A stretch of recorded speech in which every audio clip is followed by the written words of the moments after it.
अध्याय 1451 स्वर्ग।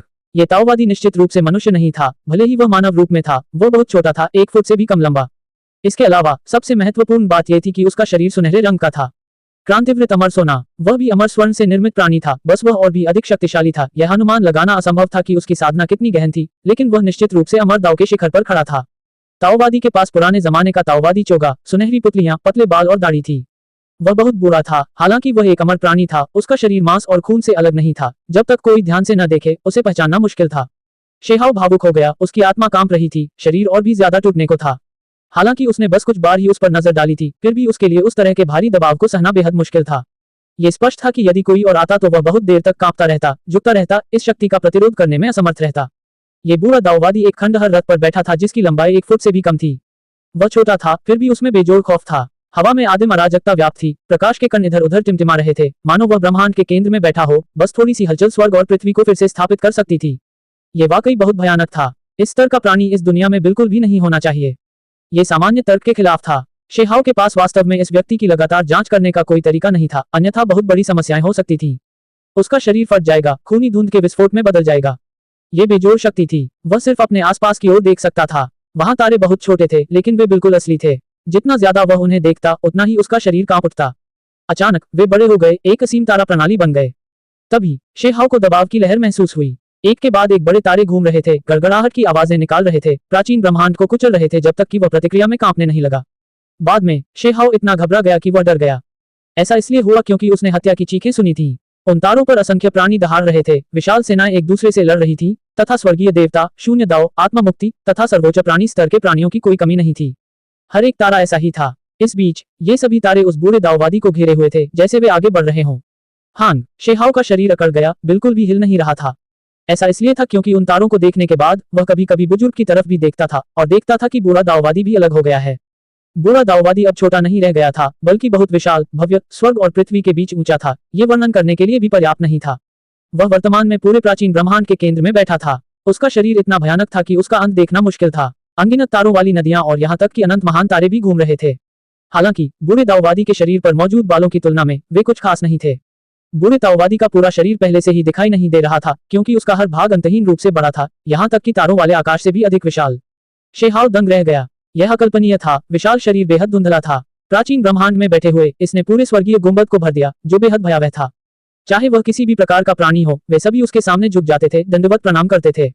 अज्ञात समय बीतने के बाद शेहाव की आंखों में बहुत दर्द था, यहाँ तक कि उसकी आत्मा भी टूटने वाली थी, और तभी उसने मुश्किल से अपनी नजर हटाई। इस बीच असीम दृश्य भी गायब हो गया। उन तारों को घूरने से वास्तव में इस प्रकार की प्रतिक्रिया उत्पन्न हो सकती है। जब उसने खुद को शांत किया तो उसने पाया कि उसके सामने अभी भी केवल वही फटी हुई गाड़ी थी, जिसके भीतर एक अत्यंत छोटे कद का बूढ़ा ताओवादी बैठा था, जो अराजक ऊर्जा और कई छोटे छोटे तारे छोड़ रहा था। केवल इस क्षण में शेहाव को अब यह महसूस नहीं हुआ कि वह छोटा है, बल्कि ऐसा महसूस हो रहा था कि यदि वह कोई जादुई प्रक्षेपण प्रदर्शित करता है तो वे पूरी दुनिया को भर देगा। वह एक प्राचीन ब्रह्मांड के भीतर एक अतुलनीय रूप से विशाल शरीर बन जाएगा। यह एक बहुत ही भयानक महान व्यक्ति था। शेहाव ने बिना ज्यादा सोचे ही इस निष्कर्ष पर पहुंच गए। उसे लगा कि यह व्यक्ति कम से कम अमर दाव के बीच एक प्रसिद्ध व्यक्ति तो होगा ही। वह बहुत अच्छी तरह से एक अमर राजा हो सकता है, अन्यथा वह ये सब कैसे कर पाता। बेशक ये सब अभी भी केवल उसके संदेह ही थे। ये जगह बहुत अजीब थी। एक फटी हुई बैलगाड़ी पहले एक बूढ़े ताओवादी को यहाँ ले गई थी।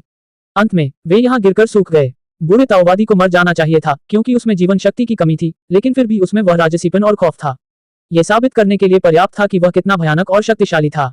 इतना शक्तिशाली व्यक्ति भी मर गया। शेहाव ने भावुक होते हुए कहा। घेरे से बाहर निकलकर इस जगह में घुसने का मतलब था कि उस समय वे अभी भी जीवित थे। हालांकि वे अंत में मर गए, इसलिए कोई भी देख सकता था कि चोटें कितनी गंभीर थीं। अन्यथा उस स्तर पर अस्तित्व से आया एक भी विचार शरीर को पुनर्जीवित कर देगा। यदि वे किसी अद्वितीय प्राणी द्वारा घायल न हुए होते, जिससे उनका स्रोत नष्ट न हुआ होता, आदिम आत्मा नष्ट न हुई होती, तो भी उनके पास पुनर्जीवित होने का एक अवसर अवश्य था। शेहाव ने पीछे की ओर देखा। वह सुनहरा बैल टुकड़ों में बिखरा हुआ था, मूल रूप से अमर दाव क्षेत्र में कदम रख चुका था। फिर भी उसका इतना दुखद अंत हुआ कि किसी को भी आह भरनी पड़ गई। जहां तक इस बूढ़े ताओवादी का सवाल है, उसकी क्या हैसियत थी? अमर प्राचीन गुप्त इतिहास के अंशों के अनुसार शेहाव को अब तक पता था, कोई सुराग नहीं था, यहाँ तक कि वह ये भी नहीं बता सकता था कि यह अमर प्राचीन महान युग का प्राणी था या नहीं। क्या यह हनलान और शत्रुओं के बीच इस तरह की लड़ाई को छूता है? शेहाव ने धीरे से कहा। वह कुछ कदम पीछे हट गया, क्योंकि यहाँ खड़े रहने से उसे बहुत असहजता महसूस हो रही थी। उसे लग रहा था कि अगर वह बूढ़े ताओवादी की तरफ न भी देखे तो उसका दम घुट रहा है, और अगर वह उसे कुछ बार देखता भी है तो उसके शरीर के फटने का खतरा बना रहेगा। उस अमर ज्वाला ने चुपचाप बूढ़े ताओवादी को घेर लिया। केवल यह अत्यंत विवेकपूर्ण और सावधान था, अतीत की तरह सहज नहीं था, मानो ये किसी प्रागैतिहासिक सोए हुए विशालकाय जानवर को जगा देगा। यही कारण था कि सामने से उस ज्वाला के रुक जाने पर ही शेहाओ को थोड़ी राहत महसूस हुई। वह जानना चाहता था कि बूढ़े दाऊवादी की मौत कैसे हुई, उसकी घातक चोट कहाँ थी। बूढ़े दाऊवादी के शरीर पर काफी खून लगा हुआ था, कुछ दरारें थीं, लेकिन आखिरी बार जिसने उसकी जान ले ली वह उसके सिर के पीछे था। ये कुछ ऐसा था जिसे शी हाओ ने जल्दबाजी में देखकर पता लगा लिया। वह पहले से ही उस तरफ चला गया था, बूढ़े दाऊवादी के पीछे उस छोटे से छेद को देखने की इच्छा रखते हुए। नतीजतन उसने अप्रत्याशित रूप से पाया कि उसके सिर के पीछे एक खूनी छेद था जो वर्तमान में सुनहरा खून छोड़ रहा था। अंदर खाली था, एक आदिम आत्मा की कमी थी। शेहाओ को बहुत झटका लगा। वह बूढ़े दाऊवादी के पीछे की गुफा की ओर देखने से खुद को रोक नहीं सका। यह समझना जरूरी था कि युद्ध रथ ठीक सामने अवरोध पैदा कर रहा था और बूढ़े दाऊवादी की पीठ पत्थर की दीवार से सटी हुई थी जो काली गुफा के बड़े हिस्से को अवरुद्ध कर रही थी। इस बीच उसके सिर का पिछला हिस्सा पूरी तरह से इस ब्लैक होल की ओर था।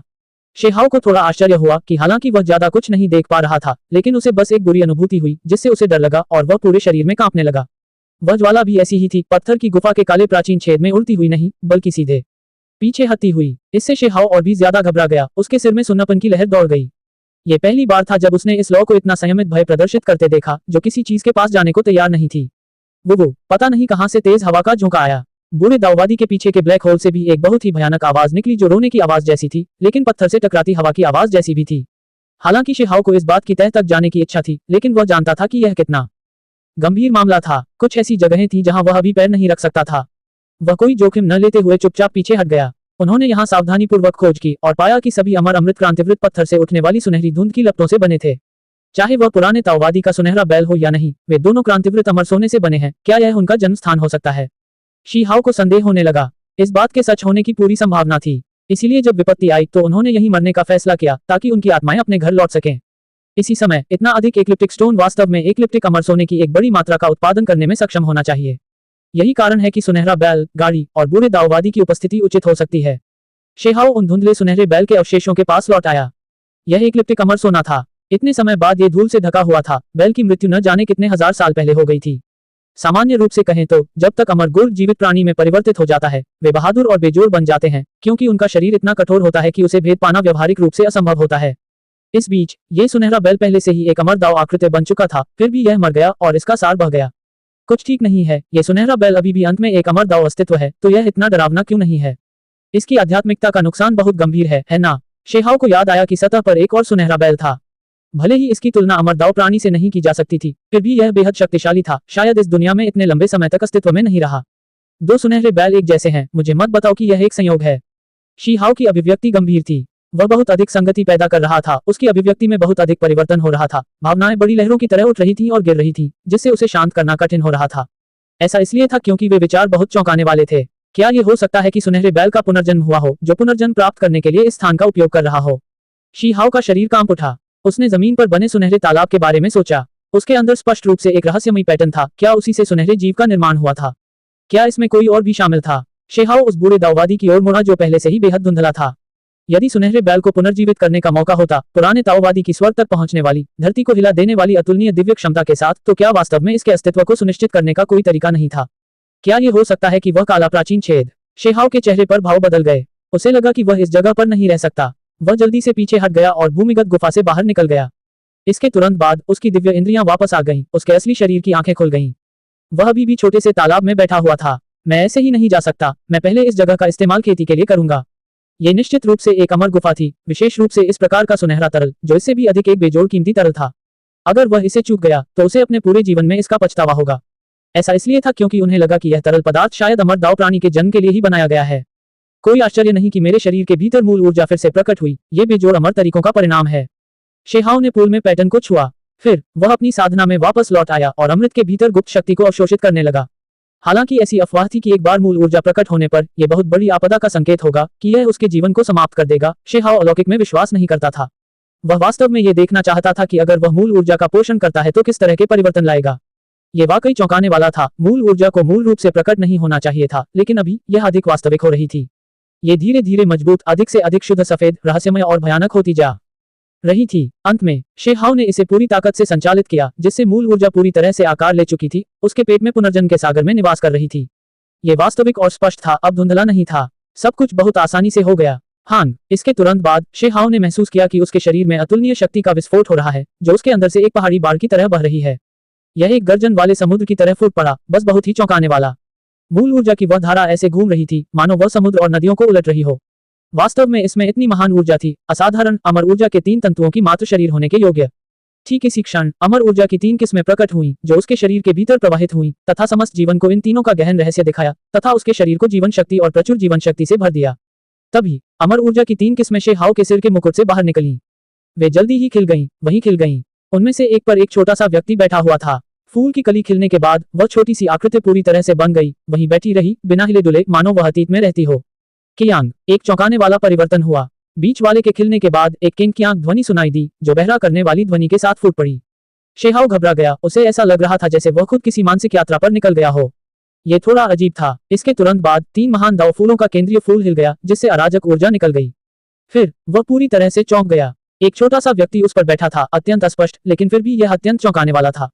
आज दूसरे महान दाव फूल में भी एक प्राणी था, जो इस प्रकार का दृश्य उत्पन्न कर रहा था। अध्याय 1452 दूसरा प्राणी। वहां एक और प्राणी था। शेहाओ का ध्यान भटक गया था। वह नहीं देख पाया कि यह किस तरह का रूप था, क्योंकि उस पल में उसका पूरा अस्तित्व स्तब्ध था। मन एक मानसिक यात्रा पर था, क्षण भर के लिए उसकी इंद्रियों पर नियंत्रण खो गया था। अंत में केंग कियांग की ध्वनि बाहर तक फैल गई। बीच का महान दाव फूल पूरी तरह खिल गया, बहुरंगी रोशनी बह निकली, ज्वालामुखी की तरह फूट पड़ा, आकाश के गुंबद को चमक से रंग दिया। इस समय शीहाओ का पूरा शरीर शक्ति से भरा हुआ था, मानो उसने तुरंत अत्यंत गहन रहस्यों का अनुभव किया हो। उसकी लड़ने की शक्ति पागलपन की तरह फूट पड़ी हो।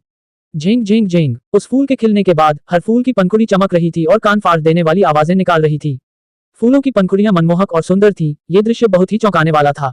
यहाँ तक कि भूमिगत दुनिया भी चमकदार हो गई। चमक पृथ्वी की गहराई में फैल गई और फिर यह सतह के माध्यम से इस संपूर्ण दिव्य औषधि पर्वत श्रृंखला को रोशन कर दिया। चमक पहाड़ों और नदियों को भेद रही थी। ये दृश्य अत्यंत भयावह था, जिसे देखकर कोई भी स्तब्ध रह जाता था। पर्वत श्रृंखला में रहने वाले विभिन्न प्रकार के प्राचीन पशु पक्षी और हिंसक पक्षी सभी कांप उठते थे। वे जमीन पर लेट जाते थे, मानो किसी राजा के सामने खड़े हों, उनकी आत्मा कांप उठती थी।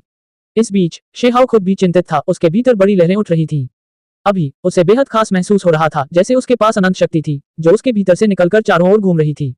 शरीर को बीज की तरह इस्तेमाल करना, शरीर को द्वार की तरह इस्तेमाल करना, अनंत प्रकाश का प्रस्फुटन। ये साधना थी, ये शक्ति थी। उसने महसूस किया कि वह अतुलनीय रूप से शक्तिशाली बन रहा है। इस क्षण ऐसा लग रहा था मानो एक मुट्ठी इस महान संसार को ध्वस्त कर देगी।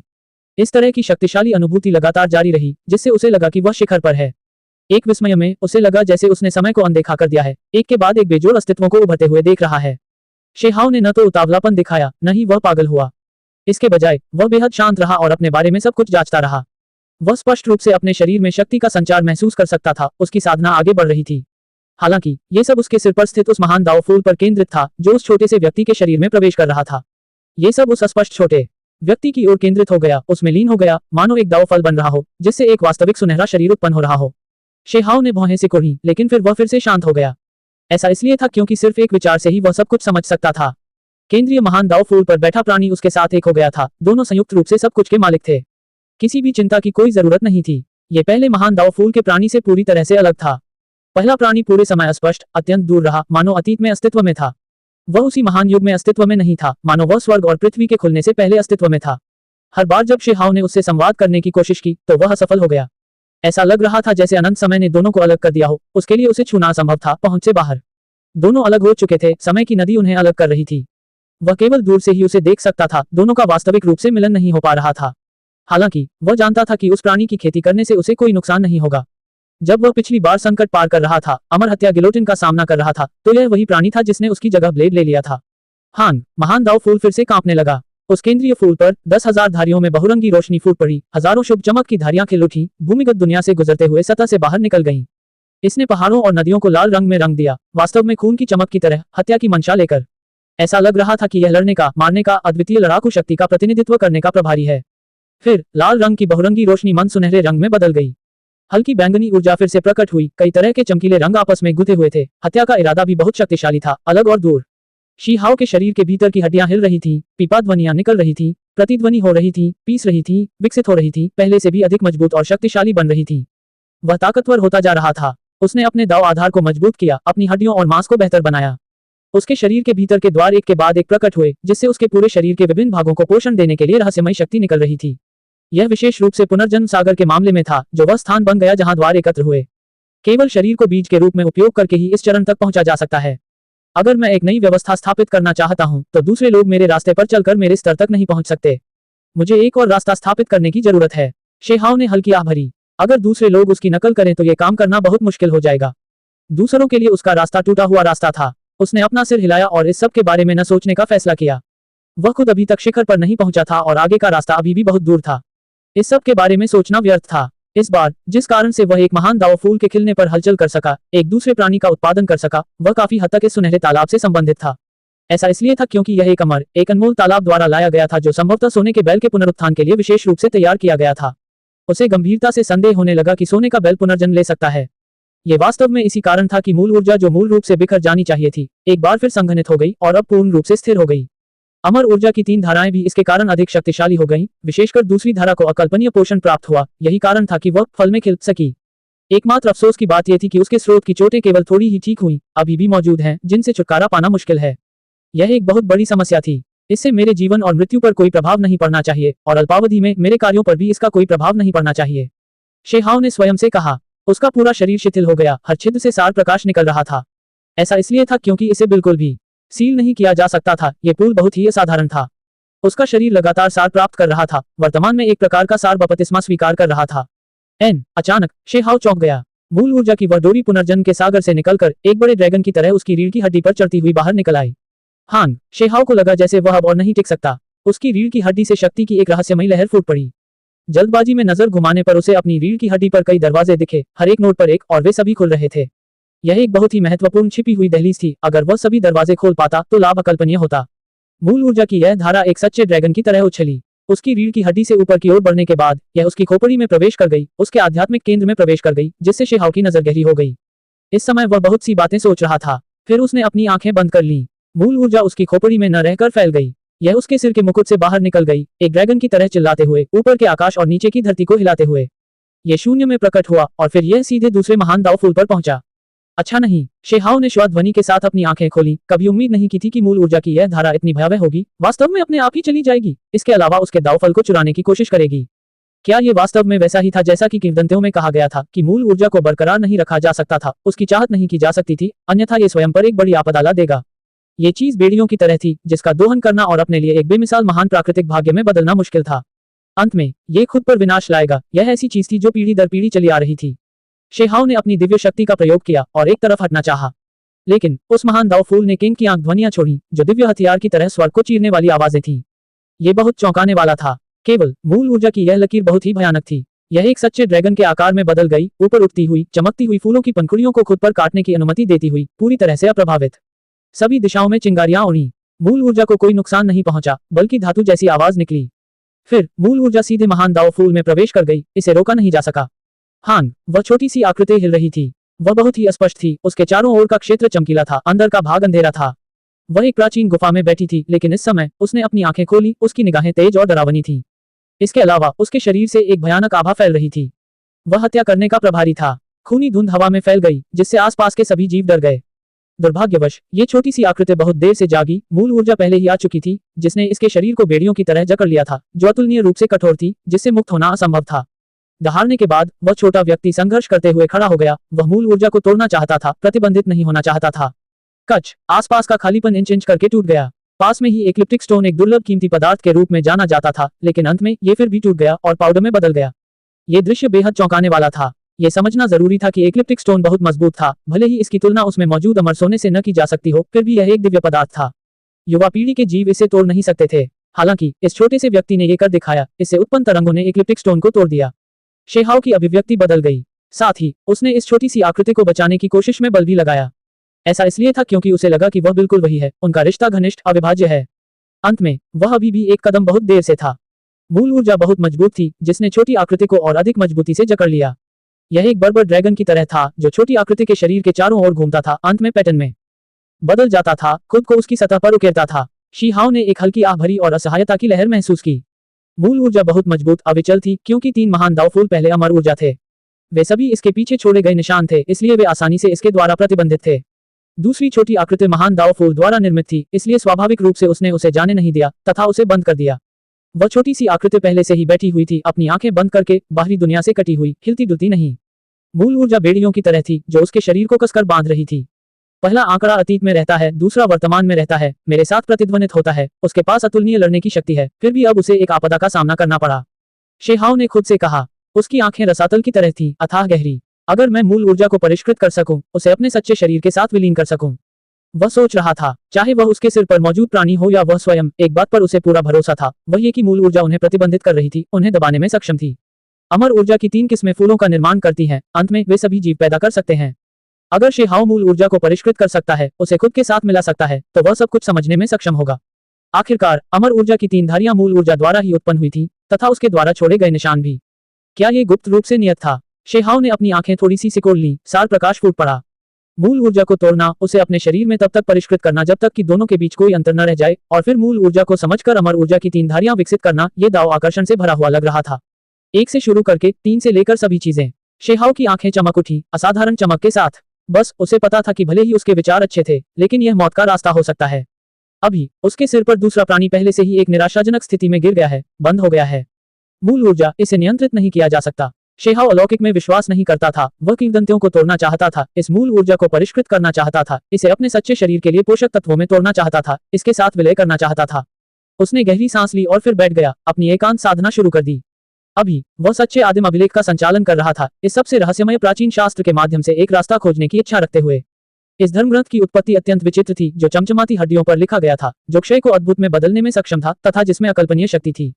जब शेहाओ ने शास्त्र का संचालन किया, तो आसपास के क्षेत्र में 10,000 प्राणी प्रकट हुए। सच्चे आदिम अभिलेख में सभी प्रकार के प्राणियों की प्राचीन विधियां, छापें, सभी प्रकार के आदिम अस्थि ग्रंथों को दर्ज किया गया।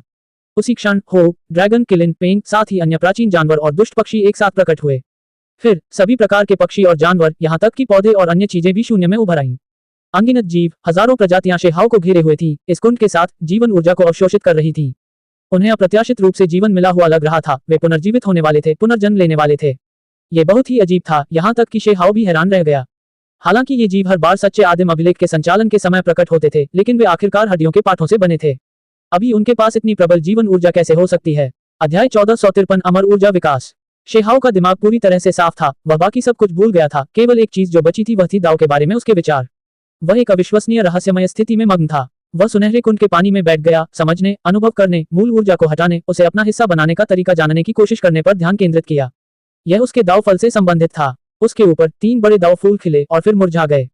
2 अस्पष्ट छोटी आकृतियां दिखाई दी। शुरू से लेकर अब तक मूल ऊर्जा की वह लकीर फीकी नहीं पड़ी, बल्कि पैटर्न बन गई, दूसरे प्राणी के शरीर के चारों ओर खुद को बांध लिया। इस प्रकार दूसरा छोटा व्यक्ति चुप हो गया, अब हिल नहीं सकता था, बोलने में असमर्थ था, केवल बैठ सकता था, एक सूखे खंभे की तरह मजबूती से बंद हो गया था। शेहाओ सोच रहा था कि इस तरीके को कैसे तोड़ा जाए। अगर वह इस छोटे से व्यक्ति को आजाद कर सके, तो उसकी ताकत काफी बढ़ जाएगी। ये बहुत ही भयानक मामला था। दूसरे प्राणी को मारने का काम सौंपा गया था, उसने पहले जो थोड़ी शक्ति दिखाई थी, वह उसकी शक्ति दिखाने के लिए पर्याप्त थी। इसके अलावा वह ये भी सोच रहा था कि अपनी वर्तमान खेती को कैसे अधिकतम सीमा तक बढ़ाया जाए। वह अभी भी आत्मा विच्छेदन, महान साधना क्षेत्र में प्रवेश नहीं कर पाया था, हमेशा उसे दबाता रहा। हालांकि अब उसकी शक्ति अभी भी बढ़ रही थी। ये वास्तव में सामान्य तर्क से मेल नहीं खाता था। उसकी साधना का क्षेत्र नहीं बदला, लेकिन उसकी साधना अभी भी आगे बढ़ रही थी, उसकी ताकत काफी हद तक बढ़ रही थी। इसे एक भयानक परिवर्तन माना जा सकता है। यह दाव नींव के अत्यंत मजबूत होने का प्रतीक था, जो अपने स्तर पर बेजोड़ बन गया। अतीत से लेकर अब तक हमेशा कुछ शक्तिशाली अधिपति रहे हैं, जिनकी आभा पहाड़ों और नदियों को घेरे हुए थी, ऐसे व्यक्ति जो बेहद महत्वाकांक्षी थे। अपने विकास की प्रक्रिया के दौरान खुद को इस तरह दबाते हुए एक निश्चित साधना क्षेत्र में पूर्ण सीमा तक पहुंचते हैं। वास्तव में शेहाओ हमेशा से ऐसा करता रहा है और हर एक साधना क्षेत्र में सबसे शक्तिशाली बन गया है। यह नहीं कहा जा सकता कि उससे पहले ऐसा करने वाला कोई नहीं था, लेकिन वह दूसरों से कमतर नहीं होगा। इस बीच कुछ साधना क्षेत्र ऐसे भी थे जिनमें उन्होंने वास्तव में प्राचीन काल के वीर व्यक्तियों को पीछे छोड़ दिया। उदाहरण के लिए स्वर्गीय मार्ग क्षेत्र, जो अब तक इसे ले जाने वाला एकमात्र क्षेत्र था, जिसमें पिछले लोगों के सभी अनुभवों और अनुमानों को लेकर वास्तव में 10 स्वर्गीय मार्गों को परिष्कृत करके एक बना दिया गया था। इस बार शेहाओ बहुत पहले ही आत्मा विच्छेदन क्षेत्र में पहुंच सकता था, लेकिन उसने हमेशा खुद को दबाया, ठीक इसी तरह अपनी ताकत को पूर्ण सीमा तक बढ़ाने के लिए।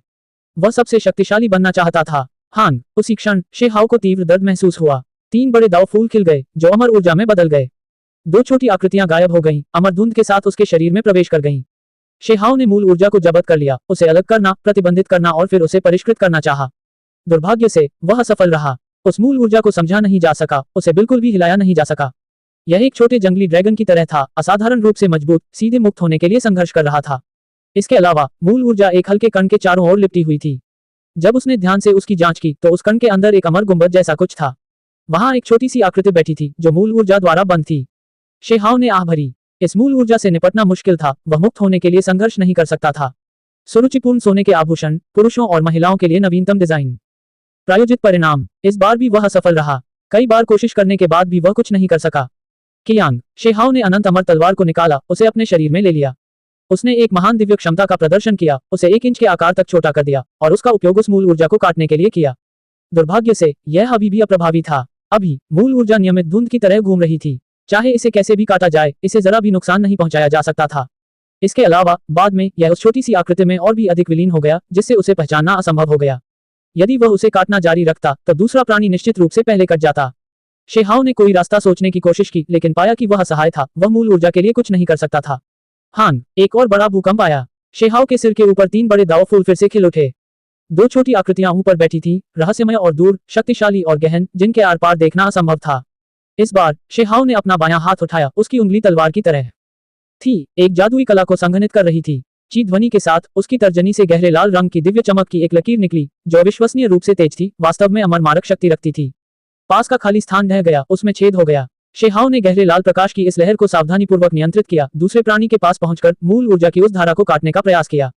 कियांग, अप्रत्याशित रूप से इस बार ऐसा लग रहा था जैसे 2 अमर तलवारें एक दूसरे पर वार कर रही हों, चारों तरफ चिंगारियां उड़ रही हों। इसके अलावा स्वर्ग की शक्ति उमड़ रही थी, जिससे आसपास के ग्रहण पत्थर भी हिल रहे थे। वे गा बेंग की आवाज निकाल रहे थे, लगातार टूट रहे थे। शेहाओ चौंक गया। वह केवल चीजों का परीक्षण कर रहा था, कभी भी यह उम्मीद नहीं की थी कि अमर हत्या गिलोटिन का सार वास्तव में मूल ऊर्जा को प्रभावित कर सकता है। झिंग, वह फिर से आगे बढ़ते हुए बोला। गहरे लाल रंग की दिव्य चमक उतरी और फिर अंत में उसने फिर से धातु की कंपन ध्वनि जारी की, जैसे कि एक अमर तलवार चिल्ला रही हो। शेहाओ लगातार उस पर हमला करता रहा। गहरे लाल रंग की दिव्य चमक आखिरकार मूल ऊर्जा का सामना कर सकती थी, जिसका थोड़ा बहुत उपयोग हो सकता था। दुर्भाग्य से अंत में, चाहे उसने इसे कैसे भी काटा हो, यह सब हासिल हुआ, मूल ऊर्जा को काटने में असमर्थ। जब यह नर्म था तो यह पानी की तरह था, जब यह कठोर था तो यह अमर सोने से बेहतर था। मैं कुछ नहीं कर सकता। शेहाओ असहाय महसूस कर रहा था। वह क्षण भर के लिए अन्य तरीकों के बारे में नहीं सोच सका। यह मूल ऊर्जा अकल्पनीय थी। शायद ये सच में वैसा ही था जैसा महान बुजुर्ग ने कहा था। अंत में मूल ऊर्जा केवल उसके असली शरीर को काटेगी, उसके सभी तथाकथित दावफलों को बर्बाद कर देगी। अभी इसके कुछ संकेत पहले से ही थे। साथ ही उसे ये भी समझ में आ गया कि यह चीज कितनी स्वर्ग विरोधी है। अमर हत्या करने वाले गिलोटिन का सार भी इससे निपटने में सक्षम नहीं है। अगर वह इसे परिष्कृत कर सकता है तो यह निश्चित रूप से स्वर्ग विरोधी अवसर होगा। शेहाओ शांत हो गया। अब वह मूल ऊर्जा पर ध्यान नहीं दे रहा था, बल्कि इस बार के लाभ और हानि पर विचार कर रहा था। उसने फिर से मूल ऊर्जा प्राप्त की और फिर दूसरे प्राणी को उत्पन्न किया, जिससे उसकी साधना में वृद्धि हुई। ये सबसे बड़ा लाभ था। दुर्भाग्य से दूसरा प्राणी मूल रूप से जबरदस्त शक्ति प्रदर्शित कर सकता था, लेकिन फिर इसे मूल ऊर्जा द्वारा दबा दिया गया। मैंने इसे प्राप्त किया, लेकिन फिर अप्रत्यक्ष रूप से इसे खो दिया। एक लाभ और एक हानि, इसे एक तटस्थ घटना माना जाना चाहिए। शेहाओ ने एक हल्की आह भरी। बेशक यह मूल ऊर्जा के हानिकारक प्रभावों को नजरअंदाज करने के बाद किया गया था। मैं इतना नहीं सोचूंगा, मैं अभी साधना पर ध्यान केंद्रित करूंगा। अगर मेरी लड़ने की शक्ति पर्याप्त नहीं है तो मैं बस आत्मा विच्छेदन क्षेत्र में प्रवेश कर सकता हूँ। वह सुनहरे तरल के कुंड में बैठ गया, अपनी साधना जारी रखी, बाकी सब कुछ भूल गया। वह पागलों की तरह अपने भीतर दिव्य पदार्थ को अवशोषित करने लगा और उसका उपयोग अपने शरीर और आत्मा को पोषण देने के लिए करने लगा। उसे लगा कि अगर वह आसानी से खुद को तोड़ लेता है तो शायद उसके महान दाव स्रोत की चोटें भी रास्ते में ठीक हो जाएंगी। उस सफलता का उपयोग करके वह एक गहरे स्तर के विकास से गुजरेगा, अपनी नींव में दरारों की भरपाई करेगा। फिलहाल मैंने मुख्य रूप से अमर प्राचीन विधियों की साधना पर ध्यान केंद्रित किया है, इसलिए मैं बस इसी पर टिका रहूंगा और सफलता की शुरुआत करूंगा। शेहाओ ने अपना संकल्प निर्धारित किया। उसने एक जेड बुक निकाली, चुपचाप शास्त्रों का पाठ किया। प्राचीन अक्षर जीवंत हो उठे थे, उसके दिमाग में उछल रहे थे, उसके शरीर की सतह को ढंक रहे थे, पैटर्न बना रहे थे। अमर प्राचीन महान युग की प्रणाली शक्तिशाली अमर दाव प्राणियों द्वारा छोड़े गए शास्त्र थे। शास्त्र की ध्वनियां शरीर के अंदर और बाहर प्रकट होती थी, कान फाड़ देने वाली और अविश्वसनीय रूप से दिव्य। ऐसा लग रहा था मानो शेहाओ के शरीर पर अमर कवच की एक परत चढ़ी हुई थी, जो चमकीली और चमचमाती थी। उसके शरीर के अंदर अमर ऊर्जा की 3 धारियां बिखर गईं, तथा उसके शरीर के विभिन्न भागों में समान रूप से वितरित हो गईं, जिसमें उसकी 5 आंतें और 6 हाथें, यहाँ तक कि उसकी अस्थि मज्जा तक भी शामिल थीं। यद्यपि उनके महान दाव फूल पहले ही खिल चुके थे, अमर शास्त्रों के अनुसार वे जड़हीन फूल थे। यदि ऐसा ही चलता रहा तो वे मुरझा जाएंगे, शिखर तक पहुंचने में असमर्थ होंगे। होंगलोंगलोंग, पानी का ये कुंड उबलने लगा, दिव्य प्रकाश चमक उठा। चमक की एक के बाद एक धारियां निकल रही थी, जो तेजी से शेहाओ के शरीर में प्रवेश कर रही थी, उसके मांस के हर इंच में प्रवेश कर रही थी। इस प्रकार के पदार्थ से स्वर्ण बैल का पुनर्जन्म संभव हो सकता है। यह अमर तरीकों से संभव हुआ। यही कारण था कि यह अमर ऊर्जा को भी पोषित कर सकता था, ऐसा बहुमूल्य तरल जो किसी को नहीं मिल सकता था, जिसकी हर एक बूंद लोगों को पागल कर देती थी। शेहाओ ने कई सालों तक साधना की, लेकिन कभी भी ऐसा कोई पदार्थ नहीं मिला जो अमर ऊर्जा को पोषित करने में विशेष रूप से प्रभावी हो। हालांकि यहाँ उन्होंने एक रहस्यमय प्राचीन कुंड की खोज की जो मूल ऊर्जा को भी पोषित कर सकता था, जिससे वह बढ़ सकता था, इसलिए यह अमर ऊर्जा की 3 धाराओं के लिए भी स्वाभाविक रूप से प्रभावी था। यही कारण था कि अमर ऊर्जा की 3 धारियां हजारों धागों में बदल गईं, अत्यंत सूक्ष्म होकर उसके शरीर में विलीन हो गईं। वे सभी प्रकाश की कमजोर धारियां थीं, जो तैरती हुई अमर कुंड में रहस्यमयी शक्ति को अवशोषित कर रही थी। पूल उबलने लगा, सबसे प्रभावी पदार्थ शेहाओ के शरीर में प्रवेश कर गया। अवशोषित होने से पहले अमर ऊर्जा की 3 धारियों द्वारा अच्छी ऊर्जा चमक में परिवर्तित हो गया। विंग, विशेष छूट के साथ शानदार चांदी के आभूषण खोजें। प्रायोजित परिणाम, 0 कांप उठा। शेहाओ भी हिल गया। उसके शरीर में एक अद्भुत परिवर्तन हुआ। अमर ऊर्जा की 3 धाराएं बिखरने के बाद वे सिंहपन्नी के बीजों की तरह थीं, जो हर जगह फड़फड़ाने लगी, उपयुक्त मिट्टी में जड़ें जमा लीं और फिर अपना विकास शुरू कर दिया। शेहाओ ने बहुत मेहनत की, फिर भी वह अमर ऊर्जा को अपने शरीर में जड़ें जमाने और अंकुरित करने में असमर्थ था। पहले ये केवल स्थानीय स्तर पर ही संभव था। अब ऐसा लग रहा था जैसे वसंत आ गया है। महान धरती जीवन शक्ति से भर गई है, शक्तिशाली जीवन शक्ति से भर गई है। ये कुंड स्वर्ग को चुनौती देने वाला है, मूल ऊर्जा को पुनर्जीवित करने में सक्षम है और अमर ऊर्जा की 3 धाराओं का पोषण करने में भी सक्षम है, जिससे मुझे कई वर्षों के प्रयास की बचत हुई है। शेहाओ ने इस प्रकार का विश्लेषण दिया। यदि यह उनकी वर्तमान साधना गति पर होता तो वर्तमान परिणाम प्राप्त करने में कम से कम कुछ वर्ष लगते। ये तो बहुत ही पागलपन था। अभी उसे सचमुच विश्वास ही नहीं हो रहा था कि अमर ऊर्जा की 3 धाराएं हजारों की संख्या में सिंहपन्नी जैसे बीजों में टूट गईं और उसके शरीर में जड़ें जमा लीं तथा पूरी तरह से विकसित हो गईं। शेहाओ के शरीर के अंदर सभी अलग अलग हिस्से जीवन शक्ति से भरे हुए थे, जैसे कि सूखी मिट्टी को मीठे पोषण प्राप्त हुआ हो, मुरझाई हुई जमीन जीवन से हरी भरी होने लगी थी। शेहाओ के 5 अंगों में उत्तम अमर ऊर्जा के बीज असाधारण रूप से संकेंद्रित थे, जैसे मिट्टी से फूटे हुए पौधे। वे उसके सभी आंतरिक अंगों में उगाए, अमर ऊर्जा संकेंद्रित हो गई और एक के बाद एक मजबूत होते गए। उसके अंदरूनी अंगों को छेद दिया गया था, यहाँ तक कि वे फट भी गए थे, जिससे वह गंभीर रूप से घायल हो गया था। हालांकि अमर ऊर्जा व्याप्त थी, बहुरंगी रोशनी टिमटिमा रही थी।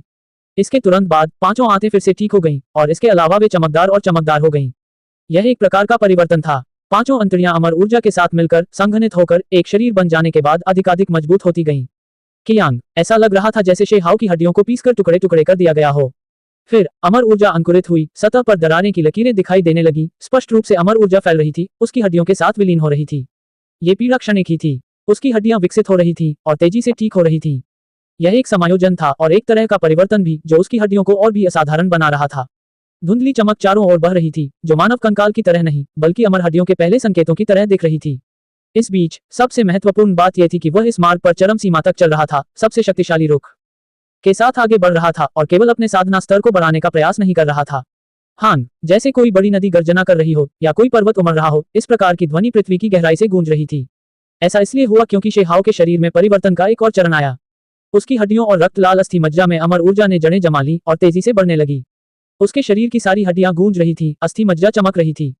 यह अज्ञात था कि कितनी अमर ऊर्जा उत्पन्न हुई थी, जो भीतर जड़ें जमा रही थी। इस प्रकार का परिवर्तन सबसे अधिक आश्चर्यजनक था। उसकी अस्थि मज्जा का रंग बदल गया, लाल रंग से चांदी सफेद, फिर गहरे बैंगनी, तुरंत बाद गहरे नीले, बाद में सुनहरे रंग में बदल गया। यह अविश्वसनीय रूप से चमकदार था। इसके बाद अमर ऊर्जा हवा में फैल गई, कई बीज उगाए। उन्होंने जड़ें पैदा की, अस्थि मज्जा के साथ मिलकर सुनहरा मज्जा फिर से लाल रंग का हो गया। केवल यह अधिकाधिक चमकने लगा, पिघले हुए लाल रत्न की तरह। उसकी हड्डियों के भीतर बहने लगा, जीवन शक्ति समुद्र की तरह उत्कर्ष पर पहुंच गई। इस समय पौराणिक अस्थि मज्जा सफाई पूरी हो गई है। शेहाओ भावुक हो गया। उसकी अस्थि मज्जा विकसित हुई, अमर ऊर्जा के साथ विलीन हुई, परिणाम स्वरूप अंकुरित हुई। दोनों एक साथ रूपांतरित हुए, एक आदर्श स्तर तक विकसित हुए। यह एक सच्ची अस्थि शुद्धि थी। इससे उसके शरीर के हर हिस्से में परिवर्तन आएगा। इसमें कोई संदेह नहीं कि शेहाओ एक फीनिक्स की तरह था, जो आग की लपटों में पुनर्जन्म लेता है और महान पुनर्जन्म के गहरे स्तर को पूरा करता है। अध्याय 1454 मानव भट्टी महान चिकित्सा। अस्थि पंजर की सफाई शुरू हो गई। शेहाओ बिना हिले डुले वहीं बैठा रहा, उसका शरीर कांप रहा था। उसे ऐसा लग रहा था जैसे वह कमजोर होकर जमीन पर गिर जाएगा। यह एक सतत प्रक्रिया थी। उन्हें लगा कि यह खत्म होने वाली है, लेकिन उन्हें पता चला कि यह तो बस पहली लहर थी। इसके तुरंत बाद दूसरी लहर आ गई। चमकदार लाल अस्थि मज्जा दिव्य हीरे की तरह लाल थी, जो शुभ बहुरंगी प्रकाश छोड़ रही थी। ये धीरे धीरे बह रही थी, उसकी हड्डियों को धो रही थी, उसकी शुद्ध सफेद हड्डी को साफ कर रही थी, जिससे हर हड्डी और भी बेहतर हो रही थी। शुरुआत में शेहाओ ने जो अनुभव किया वह एक सुकून भरा एहसास था। उसके रोमछिद्र फैल रहे थे, सार ऊर्जा अंदर बाहर हो रही थी। ऐसा लग रहा था मानो गर्म पानी के झरने ने उसके शरीर को छू लिया हो, उसके दिमाग को तरोताजा कर दिया हो। हालांकि इसके तुरंत बाद उसे तीव्र दर्द का अनुभव हुआ। उसकी अस्थि मज्जा में परिवर्तन हुआ और वह अधिक गहरा हो गया। वह चमकीला लाल और भरा हुआ तरल एक छोटे से अजगर में बदल गया, जिसने अपना सिर उठाया और उसके शरीर के भीतर दहाड़ने लगा। उसके शरीर की हर हड्डी ऐसी ही थी। हड्डियों के भीतर चमकते और चमकीले छोटे छोटे ड्रैगन की लकीरें घूम रही थीं, जो अधिक से अधिक पवित्र दिखाई दे रही थीं। फिर हर एक लाल छोटे ड्रैगन ने अपनी पूंछ हिलाई, हड्डियों की दीवारों से टकराई, शरीर इधर उधर लुढ़कने लगे। उसकी अस्थि मज्जा अस्तव्यस्त ढंग से हिल रही थी। उसकी हड्डियां पहले ही एक बार बदल चुकी थीं, टूटने के बाद ठीक हो गई थीं। हालांकि अब वे इंच दर इंच टूटकर फिर से ढहने लगी, जिससे शेहाओ तुरंत कमजोर होकर जमीन पर गिर पड़ा। सौभाग्य से उसके पास शक्तिशाली दैवीय शक्ति थी, जिसने उसकी हड्डियां खो चुके मांस को सहारा दिया और वह बैठा रहा। अन्यथा वह सीधे गूदे के ढेर में बदल जाता। यह कोई आपदा नहीं थी, बल्कि महान प्राकृतिक भाग्य था। जैसे ही उसकी अस्थि मज्जा में परिवर्तन हुआ, सबसे गहरे स्तर से परिवर्तन हुआ, सभी हड्डियां पुनः परिवर्तित हो गईं, जिससे वास्तविक पुनर्जन्म हुआ। वह देख सकता था कि टूटी हुई कई हड्डियां इधर उधर हिल रही थीं और युद्ध गीत जैसी मधुर ध्वनि निकाल रही थीं। जैसे जैसे काका की आवाजें गूंज रही थीं, हड्डियां लगातार टूट रही थीं। अंततः हड्डियों का पदार्थ अधिक से अधिक चमकीला सफेद हो गया, जो कि महीन सफेद जैद जैसा हो गया। उनके साथ अनैतिक धुंध भी थी, जो एक ऐसी आभा छोड़ रही थी जो नश्वर दुनिया से संबंधित नहीं थी। ऐसा लग रहा था जैसे एक अकेले अमर ने अपनी हड्डियों का आदान प्रदान किया हो। एक महान पुनर्जन्म हो रहा था। उसकी अस्थि मज्जा अमर ऊर्जा से भरपूर थी, जिससे पतले धुएं की लहरें निकल रही थीं। लाल रंग का तरल पदार्थ ऊपर नीचे उठ रहा था, कुचली हुई हड्डियों को भिगो रहा था। हान, अंत में ये चरण लगभग पूरा हो गया। टूटी हुई हड्डियां फिर से जुड़ गईं, हर हड्डी चमकती हुई सफेद अमर पत्थर की तरह थी। अमर ऊर्जा बाहर तक फैल गई। हालांकि कुछ कुचली हुई हड्डियां थीं जो आपस में जुड़ी नहीं थीं। वे सूख गई थीं और मुरझा गई थीं, थोड़ी भूरी हो गई थीं। ये वे अवशेष थे जिन्हें एक तरफ फेंक दिया गया था। शेहाव का शरीर टुकड़ों में बंध गया, कुछ टूटी हुई हड्डियां सीधे सुनहरे कुंड के पानी में गिर गईं। ये दृश्य थोड़ा भयावह था। ऐसा इसलिए था क्योंकि इस तरह का परिवर्तन बहुत तीव्र और अकल्पनीय था। ये थोड़ा थोड़ा करके नहीं किया गया था, बल्कि बलपूर्वक और शक्तिशाली तरीके से एक बार में पूरा किया गया था। किसने सोचा होगा कि हड्डियां इस तरह से रूपांतरित हो जाएंगी, सीधे अलग हो जाएंगी और हड्डियों की इतनी क्रूर तरीके से अदला बदली की जाएगी। स्वर्णिम कुंड उफान पर था, उसके अंदर का दिव्य पदार्थ शीहाव के शरीर की ओर दौड़ रहा था, उसकी कमियों को पूरा कर रहा था, उसकी टूटी हड्डियों और अन्य चीजों की मरम्मत कर रहा था, जिससे पुनर्जन्म की पूर्णता सुनिश्चित हो गई। शेहाव के शरीर के अंदर कीमती हड्डियों का पुनर्निर्माण 100 बार परिष्कृत किया गया। अंत में परिवर्तन पूरा हो गया। उनके साथ अमर धुंध दिव्य और अविनाशी थी। अस्थि मज्जा और हड्डियां वर्तमान दोषरहित अवस्था में विकसित होने के बाद भी ये समाप्त नहीं हुआ, बल्कि फिर से शुरू हो गया। अस्थि मज्जा गड़गड़ाहट कर रही थी, अस्थि पदार्थ एक ज्वलंत लाल भट्टी की तरह बेजोड़ अमर तरल को परिष्कृत कर रहा था। अभी यह अस्थि मज्जा शेहाव के लिए सबसे प्रभावी सर्वोच्च तरल पदार्थ के बराबर थी, जिसमें अकल्पनीय चमत्कारी प्रभाव थे। हड्डियों के पदार्थ को परिष्कृत करने के बाद यह एक दिव्य भट्टी में बदल गया, जो हड्डियों को गलाने लगी। अस्थि मज्जा ने भीतर से एक अनोखी खुशबू छोड़ी, वास्तव में एक मानव भट्टी की तरह महान औषधि। वह खून का आदान प्रदान करने जा रहा था, उसका सारा सार खून आदान प्रदान होने वाला था। ऐसा इसलिए था क्योंकि अस्थि मज्जा पहले से ही रूपांतरित हो चुकी थी, पहले से ही दोषरहित थी। अभी यह एक दिव्य रक्त परिवर्तन होना चाहिए, जिसका आदान प्रदान होने वाला है। यह एक अकल्पनीय दृश्य था। शेहाव का मांस पारदर्शी था, उसकी सभी शुद्ध सफेद हड्डियां धुंधली हो रही थीं। दूर से ऐसा लग रहा था कि उसके शरीर में हड्डियों के 200 से अधिक टुकड़े थे, जो एक के बाद एक शुद्ध सफेद भट्टी के शरीर बना रहे थे। उनके भीतर एक जलती हुई सफेद लौ थी। ये वास्तव में एक अनियमित दृश्य था, साथ ही एक सच्ची प्रतिक्रिया भी थी। एक हड्डी भट्टी का शरीर बन गई, अमरधुंध का एक समूह एक ज्वाला बन गया। भट्टी के भीतर अस्थि मज्जा थी। इस तरह परिष्कृत मानव शरीर महान दवा में बदल गया। अमर दाव में हमेशा से एक कहावत रही है कि बाहरी महान दवाएं हमेशा बाहरी सामान ही रहेंगी। भले ही सबसे अच्छी लंबी उम्र वाली अमर दवाएं चुनी गई हों, वे फिर भी बाहरी सामान ही रहेंगी। उनका इस्तेमाल खुद के लिए किया जा सकता है, लेकिन वे कभी भी किसी के भाग्य को नहीं बदल सकती। इस बीच मानव शरीर की महान दवा अलग थी, ये किसी का जीवन बदल सकती थी। अगर इसे चरम तक परिष्कृत किया जाए तो इसका प्रभाव लंबे जीवन वाली दवाओं से किसी भी तरह से कम नहीं होगा। बेशक इसके लिए गहन स्तर की साधना की आवश्यकता थी। जितना अधिक व्यक्ति का साधना क्षेत्र ऊंचा होता जाता, उतनी ही अधिक गुणवत्ता वाली मानव शरीर की महान औषधि एकत्रित की जा सकती थी, जो अंततः अकल्पनीय स्तर तक पहुंच जाती। एक अलग अमर ने अपनी महान औषधि की कटाई की। अगर यह वास्तव में सफल हुआ तो यह निश्चित रूप से एक बेजोड़ अमर औषधि होगी। अभी शेहाव वास्तव में औषधि की कटाई कर रहा था। अपने वर्तमान साधना क्षेत्र के लिए यह थोड़ा अकल्पनीय था। उसने वास्तव में दुर्लभ कीमती औषधि की कटाई की, जो उसके वर्तमान साधना क्षेत्र से कहीं अधिक थी। नश्वर जगत में बहुत से प्राणी अपनी महान औषधि स्वयं प्राप्त नहीं कर सकते। ऐसा इसलिए था क्योंकि सुरक्षा के लिए अत्यंत उच्च साधना क्षेत्र की आवश्यकता थी। हान शीहाव का शरीर चमक उठा। उस पल केंग कियांग की आवाजें लगातार गूंजने लगी। कोई भी देख सकता था कि कई सफेद हड्डी की दिव्य भट्टियां खुली हुई थीं। भट्टियों के ढक्कन एक के बाद एक खोले गए। बहुरंगी रोशनी बाहर की ओर फैल रही थी, एक खुशबू फैल रही थी। मानव शरीर में महान औषधि का निर्माण हो चुका था, जो उसके शरीर के माध्यम से मुक्त होने वाली थी। निश्चित रूप से रक्त की चमक बह निकली, सुगंध चारों ओर फैल गई। शेहाव ने अपना रक्त बदलना शुरू कर दिया। इस बार मानव शरीर की सबसे बड़ी औषधि जो उसने निकाली वह उसकी अस्थि मज्जा थी। हर बार निकाली गई चीजें अलग अलग होती, इसलिए परिणाम भी स्वाभाविक रूप से अलग अलग होते। अस्थि मज्जा रक्त का निर्माण कर सकती है, यही कारण है कि इस समय उसका दिव्य रक्त उमड़ पड़ा। इस समय दृश्य थोड़ा भयानक था। शेहाव की त्वचा लाल हो गई थी, उसके शरीर से रक्त की धारियां निकल रही थीं। फिर उसके सारे रोमछिद्र ऐसे हो गए जिनसे रक्त बह रहा था। उस पल में ऐसा लगा जैसे उसका सारा खून बाहर निकल गया हो, पूरी तरह से निकल गया हो। केवल एक धुंधली अमर धुंध बची थी, जो उसकी रक्त वाहिकाओं को भर रही थी, फैल रही थी। इससे ज्यादा तीव्र कुछ नहीं था। अगर यह कोई सामान्य व्यक्ति होता तो उसके पूरे शरीर का खून बह जाता, वह निश्चित रूप से गिर जाता। यहाँ तक कि शेहाव जैसे साधक के लिए भी उसकी अभिव्यक्ति अभी भी पीली थी। हान उसकी सारी सफेद हड्डियां कांप उठीं। सभी शुद्ध सफेद भट्टी के शरीर चमक उठे और उनमें से चमकीला लाल और पारदर्शी रक्त की चमक निकलने लगी। होंगलोंगलोंग। इसके तुरंत बाद खून फिर से बहने लगा। यह गहरा लाल और चमकीला था, मानो उसके शरीर में एक लंबी नदी बह रही हो। इसने तुरंत ही उस दिव्य रक्त की भरपाई कर दी जो उसने पहले खो दिया था। शेहाओ का शरीर धुंधला था, अमर धुंध से घिरा हुआ था, दिव्य प्रकाश में लिपटा हुआ था। एक गहरे स्तर का महान पुनर्जन्म करीब आ रहा था। ये प्रक्रिया बेहद सहजता से चली। ठीक होने के लिए कुछ और समय लेने के बाद, अपनी असीम दिव्य शक्ति को पुनः प्राप्त करने के बाद, शी हाओ आगे बढ़ सका और उच्चतर महान साधना क्षेत्र में प्रवेश कर सका।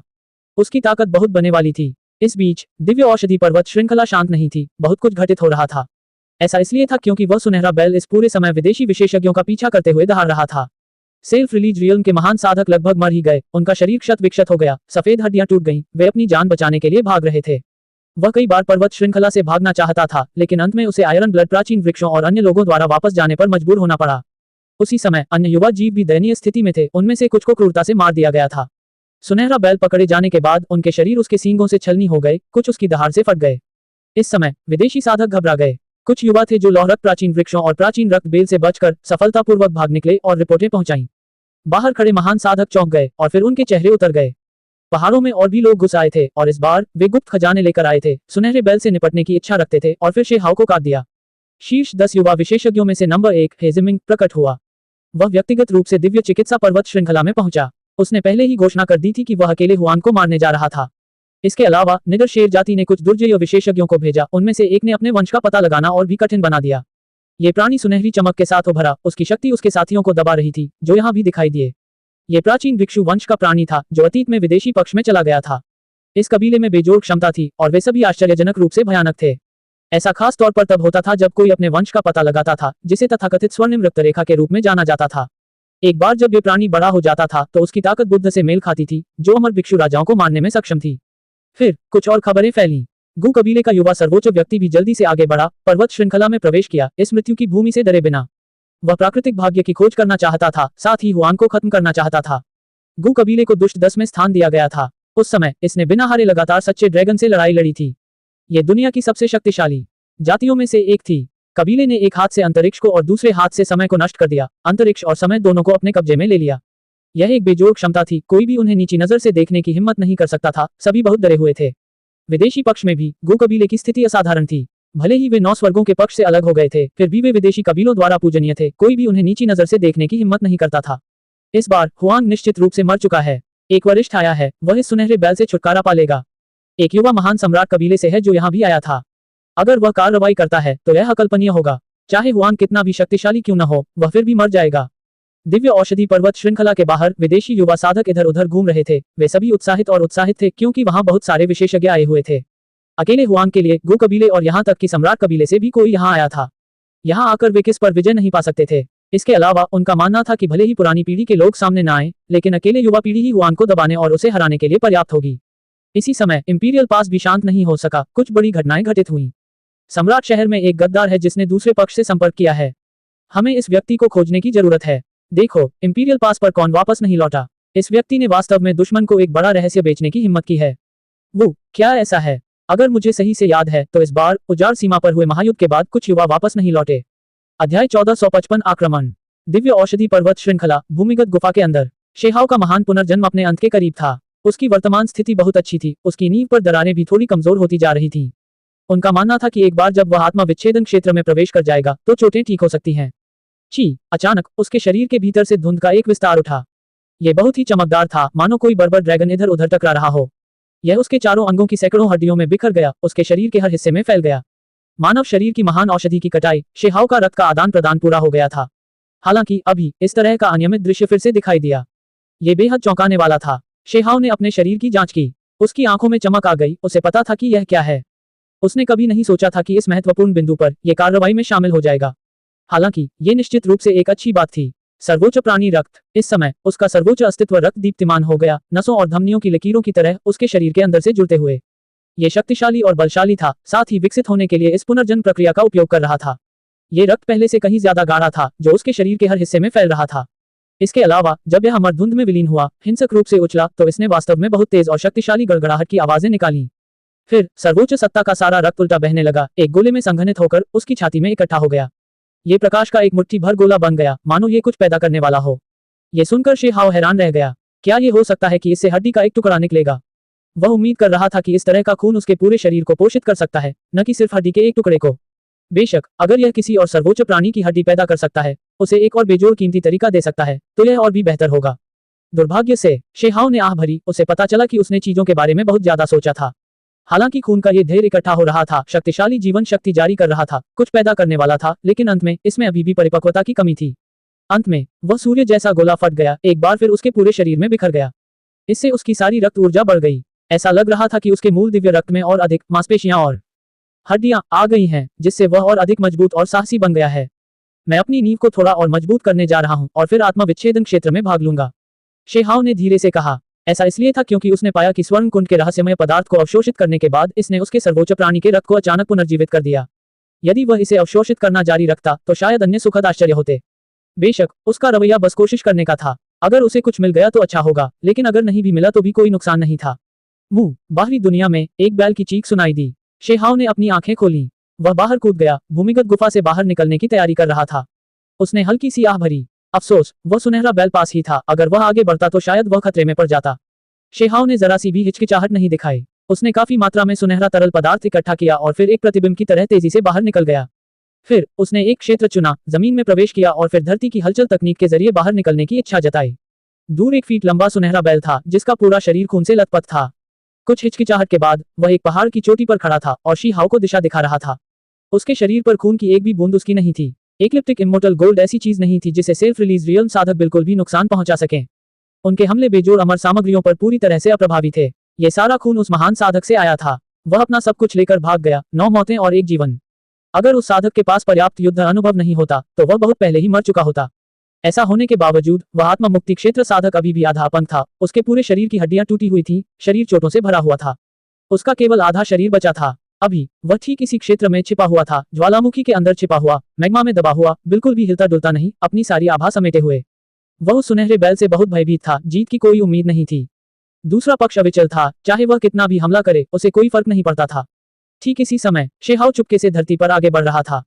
वह इस ज्वालामुखी के सामने पहुंचा। वह जानता था कि सुनहरा बैल असाधारण था, यही वजह थी कि वह खुद को छिपाने के लिए एक छिपी हुई जगह खोजना चाहता था। ज्वालामुखी के अंदर मैग्मा उछल रहा था। तापमान बहुत ज्यादा था, चमकीला लाल लावा लगातार ऊपर नीचे हो रहा था, जो खुद को पूरी तरह से छुपाने के लिए एकदम सही था। शेहाओ धरती के रास्ते ज्वालामुखी में घुसा और चमकते लाल मैग्मा में घुस गया। जैसे ही वह अंदर गया, उसे लगा कि कुछ ठीक नहीं है। यहाँ एक और प्राणी था जो अत्यंत शक्तिशाली था। इस समय आत्मा मुक्ति क्षेत्र साधक के बाल खड़े हो गए। भले ही यहाँ का तापमान बहुत ज्यादा था, फिर भी उसे ठंड लग रही थी। यहाँ प्रवेश करने के बाद उसने सब कुछ पूरी तरह से सील कर दिया, अपनी खुद की ऊर्जा का एक भी निशान बाहर नहीं निकलने दिया, यहाँ तक कि उसने अपनी आध्यात्मिक धारणा को भी रोक दिया, उसे सुनहरे बैल के पता चलने के डर से बाहर नहीं निकलने दिया। हालांकि अभी मैग्मा उछला, एक प्राणी प्रवेश कर रहा था। उसने सोचा कि सुनहरा बैल अपना रास्ता बना चुका है। वह तुरंत पीछे मुड़ा और वहां से चला गया, क्योंकि वह छिपना नहीं चाहता था। नतीजतन उसे तुरंत ये देखकर झटका लगा कि जो सुनहरा बैल अंदर आया था वह भी पीछे मुड़ा और जल्दी से चला गया। महान साधक की दिव्य इंद्रियां मुक्त हो गईं, अब उन पर कोई लगाम नहीं थी। वह तुरंत समझ गया कि यह कौन था और तुरंत क्रोध से भर गया। ये वास्तव में हुआंग था जिसने उसे इस हद तक डरा दिया था। उसे अपमान का एहसास हुआ, वह वास्तव में युवा पीढ़ी से बुरी तरह डर गया था। साथ ही उसे याद आया कि यह इस युग की युवा पीढ़ी का बहुत बड़ा दुश्मन था, जिससे वह तुरंत क्रूर हो गया और उसने शेहाओ को यही मौत के घाट उतार देने की इच्छा जताई। शेहाओ ने अपने दुर्भाग्य को कोसा। वह भी अभी एकांतवास से बाहर आया था, फिर भी उसका सामना एक आत्मा मुक्ति क्षेत्र के महान साधक से हुआ। इसके अलावा उसके पास अभी तक आत्मा विच्छेद क्षेत्र में आगे बढ़ने का समय भी नहीं था। इसलिए इस प्रकार के व्यक्ति का सामना करना स्वाभाविक रूप से केवल आपदा में ही समाप्त होगा। शेहाओ बाहर की ओर भागा और सीधे ज्वालामुखी की दीवारों पर अपनी हथेली से प्रहार किया। ज्वालामुखी टूट गया, मैग्मा उछलने लगा। यह न केवल आकाश में तेजी से फैला, बल्कि सभी दिशाओं में फैल गया, जिससे ये जगह लाल रंग के विस्तार में ढक गई। इस स्तर पर हलचल होने पर सुनहरा बैल स्वाभाविक रूप से घबरा जाता था। वह मुंह की आवाज निकालता था, फिर अपने खुर फैलाता था और पागलों की तरह उस पर हमला करता था। छोटा कमीना। आत्मा मुक्ति क्षेत्र साधक क्रोधित और नाराज था। ये युवा पीढ़ी वास्तव में क्रूर थी। ये निर्णायक, सीधे सुनहरे बैल को आकर्षित करती थी, आपसी विनाश में समाप्त होने में संकोच नहीं करती थी। महान साधक की आंखों में एक भयंकर चमक थी। भले ही सुनहरा बैल अपने रास्ते पर कत्लेआम कर रहा था, फिर भी वह शेहाओ को जाने नहीं देना चाहता था। एक बड़े हाथ ने आकाश की तरह सब कुछ ढक लिया था। शेहाओ ने जवाबी हमला किया, अपने हाथों में अनंत तलवार को लेकर बाहर भागा। दोनों के बीच झरने की तरह बिजली चमकी, जो बहुत तेज गड़गड़ाहट के साथ गिर रही थी। अनंत तलवार कोर चमक गया, बहुत अधिक दबाव को सहन करते हुए। इसने कभी भी सक्रिय रूप से हमला नहीं किया, लेकिन यह निष्क्रिय रूप से बचाव कर सकता था। यह अतुलनीय रूप से दीप्तिमान, जानलेवा प्रकाश से भर गया। महान साधक को झटका लगा। उसने तलवार की कोर को ठीक से छुआ भी नहीं था, फिर भी उसकी हथेली फट गई, खून बहने लगा। हालांकि शेहाओ भी उतनी अच्छी स्थिति में नहीं था। उसके शरीर को भारी झटका लगा। दोनों के बीच कुछ दूरी होने के बावजूद उसे असीम दिव्य शक्ति की लहर ने थप्पड़ मारा, उसके शरीर से खून की धार बह निकली और वह पागलों की तरह उड़ गया। वह एक पत्ते की तरह था जो मुरझा रहा था, अपने शरीर को नियंत्रित करने में असमर्थ था। उसे इस ज्वालामुखी क्षेत्र से बाहर निकाल दिया गया था। आत्मा मुक्ति क्षेत्र साधक दंग रह गया। ये युवा पीढ़ी सीधे विस्फोट नहीं कर सकती थी। उसकी राय में ये कुछ अकल्पनीय था, इसे चमत्कार माना जा सकता था। ऐसा इसलिए था क्योंकि अगर कोई स्वमुक्ति क्षेत्र साधक शून्य दाव क्षेत्र साधक को मारना चाहे तो ये बहुत आसान था।